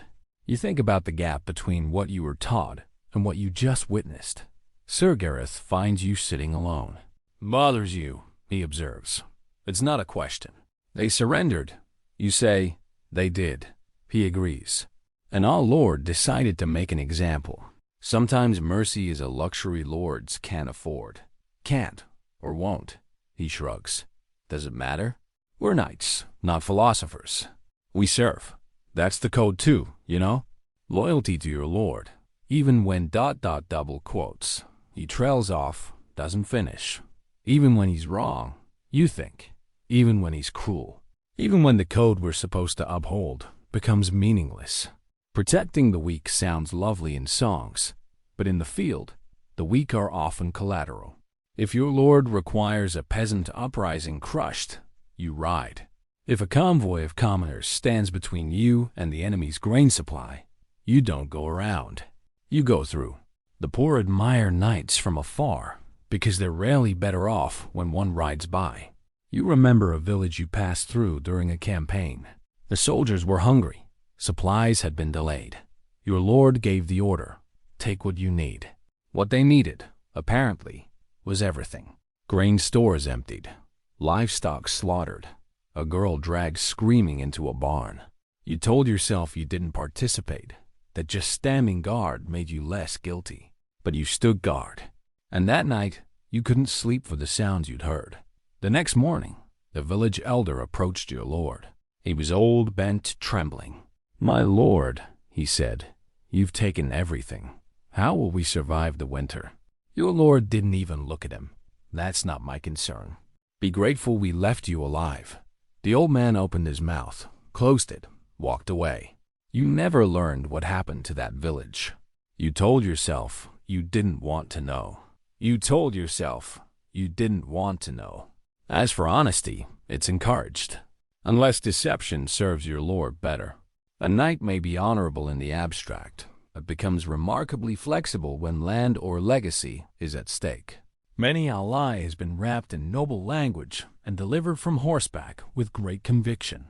You've been ordered to deliver false messages, to spread misinformation, to break truces. Each time, the justification is the same. It serves the greater good. It protects your lord's interests. It's what a loyal knight does. The code says be honest. Your lord says lie. You lie. And each lie makes the next one easier. Then there is the matter of women. The songs speak of courtly love, of gallant men pining in poetic torment for unreachable noble ladies. In truth, your relationship with women is defined more by property law than poetry. Marriage is political. Romance, when it exists, is fleeting. And the protection you offer depends heavily on class. A noble woman might be revered. A washerwoman, less so. You've seen knights rape peasant women and face no consequences. You've seen them abduct merchants' daughters and call it courtship. The code supposedly protects women, but in practice, it protects only certain women. The ones with fathers or husbands powerful enough to demand justice. The others are invisible. Lady Catherine, the lord's daughter who showed you kindness as a page, once spoke to you about this. She was older now, married to a knight from another household. You encountered her at a tournament. Do you remember, she said, when you were boys, how excited you were about chivalry, about becoming noble protectors? I do, you said. And now? She looked at you with eyes that had seen too much. Now that you've been a knight for years, has it lived up to the dream? You wanted to lie, to tell her yes, that knighthood was everything you'd hoped, but she deserved better. No, you admitted. It hasn't. She nodded, unsurprised. The code is beautiful, she said, but it's for nobles, for equals. Everyone else is just ... background. Peasants aren't protected. They're property. Women aren't honored. We're assets. The code is a lie told to make violence seem virtuous. You had no response. She was right. That's not to say knights are uniformly dishonorable. Many strive to live by the code. They pray. They tithe. They avoid unnecessary cruelty. But the world you inhabit rarely rewards restraint. A knight who hesitates to strike might not live to deliver mercy. A man who speaks truth too plainly may find himself without land or head. You try. You genuinely try to uphold the ideals. When you find a wounded enemy, you offer mercy if he yields. When you have a choice between burning a village and leaving it intact, you argue for restraint. But you don't always win those arguments. And even when you do, you know it's a small victory in a sea of cruelty. Tournaments, oddly, are where chivalry shines brightest. In these stage spectacles, the rules are rigid, the honor real. You salute your opponent. You show restraint. You lose with grace. It's theater, yes, but it's theater where the actors believe in the script. And for a moment, the code becomes reality, if only briefly. In the tournament at Winchester, you face a young knight, barely 20, eager to prove himself. He charges with perfect form. His lance strikes your shield squarely, and you're unhorsed. You land hard, the impact driving the breath from your lungs. He could press the attack, could declare victory, and leave you struggling in the mud. Instead, he dismounts, approaches, offers his hand. "Well struck, sir," you say, accepting his help. "You as well," he replies. "Your defense was excellent." You fight again later, this time on foot with swords. The combat is fierce but controlled. When he stumbles, you pause, let him recover. When you slip, he does the same. When the judges finally call the match in your favor, he bows respectfully. "An honor to cross blades with you," he says. In that moment, the code feels real. But tournaments are not war, and war is where the code goes to die. There are manuals, actual written guides that lay out knightly conduct in florid detail. Raymond Lull's Book of the Order of Chivalry is one such text, copied and distributed throughout Christendom. It describes the ideal knight, pious, brave, just merciful, defending the weak and honoring the church. You've read it. Every knight has, or has had it read to them. The book is beautiful. Its vision of knighthood is inspiring, and it bears almost no resemblance to your actual life. Lull writes that a knight should avoid pride. You've never met a humble knight. The entire system is built on pride, on display, on the constant assertion of status. He writes that a knight should be merciful. You've seen mercy extended exactly as often as it's profitable or politically useful. He writes that knights should defend the church. But you've also seen knights sack monasteries, murder priests, steal relics. When it serves their interests, the church's protection means nothing. The gap between Lull's ideal and your reality is a chasm. Geoffrey de Charny, a 14th century knight and author, wrote more honestly about the contradictions. He acknowledged the terror of battle, the moral complexity of warfare, the difficulty of maintaining honor while surviving. His work feels true in a way Lull's doesn't. He writes about the fear before battle, the exhaustion after, the weight of command. He doesn't pretend it's all glory and virtue. But even de Charny's more realistic portrayal can't quite capture the full truth. Because the truth is ugly. The truth is that you've done things that haunt you. Things that violate every principle you were taught. And the worst part? You'd probably do them again, if ordered. The ransom system is perhaps the clearest example of how economics corrupts chivalry. In theory, you show mercy to surrendering knights because it's the honorable thing to do. In practice, you show mercy because they're worth money. A captured knight can be ransomed for enormous sums. His family pays, his lord pays, sometimes even his enemies pay if keeping him alive serves their purposes. Ransoming prisoners is a major source of income for many knights, which means that mercy isn't moral, it's business. Common soldiers who can't pay ransom are often killed out of hand. They're not worth the trouble of guarding, feeding, transporting. Knights live. Peasants die. The code, such as it is, applies only to those who can afford it. You've participated in this system. You've captured knights and ransomed them. You've watched common soldiers executed while their knightly commanders were treated to wine and gentle captivity. It feels wrong. It is wrong. But it's how the system works. One of the most cynical displays you witness is after a major battle. Your side has won, captured dozens of enemy knights. They're herded into a makeshift prison, treated relatively well, negotiations for their ransom already beginning. Meanwhile, outside, The wounded common soldiers are being systematically executed. Too expensive to treat, too numerous to guard. They're finished with daggers and dumped in mass graves. You walk past these executions on your way to help inventory the captured knights. The contrast is obscene. Inside, nobles joking and drinking. Outside, peasants dying by the dozens. This is chivalry. This is honor. This is the code. The Church's attempts to regulate knightly violence are well-intentioned, but largely ineffective. The peace and truce of God movements try to limit when and where fighting can occur.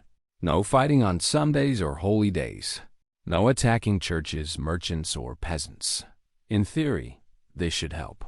In practice, knights ignore these rules whenever it's convenient. You fought on Good Friday. You've burned churches that gave shelter to enemies. You've plundered merchant caravans. And so has every other knight, you know. The Church threatens excommunication, but rarely follows through. Knights are too useful, too necessary for crusades and politics. So the threats remain empty, and the violence continues. There's also the matter of courtly love. That peculiar form of romantic poetry where knights pine for noble ladies they can never have. It's meant to refine and civilize knights, channel their aggression into something more cultured. You've seen it up close. Knights composing terrible poetry for ladies who politely pretend to be moved. Elaborate rituals of favor-giving, token-wearing, declarations of devotion. It's mostly theater. The ladies are married, often to other knights. The love is never consummated, never intended to be. It's a game, a social performance that has nothing to do with actual affection. And while knights are busy composing sonnets, they're still raping peasant women and treating their own wives as property. The contradiction would be funny if it weren't so grotesque. Over time, you develop your own understanding of chivalry. Not the official version, not the code written in books, but something more personal and more honest. You help people when you can. When a village is burning and you have the authority to stop it, you do. When you capture an enemy, you treat him as you want to be treated. When you see injustice, you speak against it, even when your voice is ignored. These aren't grand gestures. They don't make you a hero, but they let you sleep at night sometimes. Sir Gareth notices your small rebellions. "You're too soft," he says one evening. "It'll get you killed." "Maybe," you reply, "but at least I'll die as something more than a glorified bandit." He smiles grimly. "You think that makes a difference? You think the code matters?" "I think it has to," you say. "Otherwise, what's the point? If we're just killers in fancy armor, why bother with the titles and ceremonies?" "Because the titles and ceremonies make people obey," he says. "That's all they're for. Control. You want to argue, to insist that knighthood means something more. But you can't, because he might be right. The years pass, and your understanding of the code evolves. You stop expecting perfection. Stop judging yourself against impossible standards. You accept that you're flawed, that you'll fail, that you'll make choices you regret, but you keep trying. You keep reaching for the ideal, even knowing you'll never achieve it, because the alternative is to abandon the attempt entirely, to become the thing you most despise. Some days, you succeed. You show mercy when you could show cruelty. You speak truth when lying would be easier. You protect someone weaker without expecting reward. Other days you fail. You follow orders that turn your stomach. You stay silent when you should speak. You choose survival over honor. This, you realize, is what chivalry actually is. Not a list of rules perfectly followed, but a constant struggle between ideals and reality, between who you want to be and who circumstances force you to become. It's messy, contradictory, often disappointing. But it's human, and maybe that's enough. Late one night, Peter asks you about the code. He's older now, nearly ready for his own knighthood. He's seen enough to have doubts. Does anyone actually live by it? He asks. The code, I mean. Does anyone really uphold those ideals? You think carefully before answering. No, you say finally. No one does. We're all just trying and failing in various proportions. Then what's the point? The point, you say, is the trying. The world is brutal and unfair. The code gives us something to aim for, even if we fall short. It's better to fail while reaching for something good than to never reach at all. He nods slowly, not entirely convinced but willing to consider it. Just remember, you add, that the code isn't about purity. It's about persistence, about falling short and trying again, about choosing, however quietly, not to become the monster the world wants you to be. And with that, you send him to bed. Because tomorrow will bring new challenges, new choices, new failures, and small successes. And you'll face them the same way you always have, imperfectly, but trying. Because in the end, that's all any knight can do.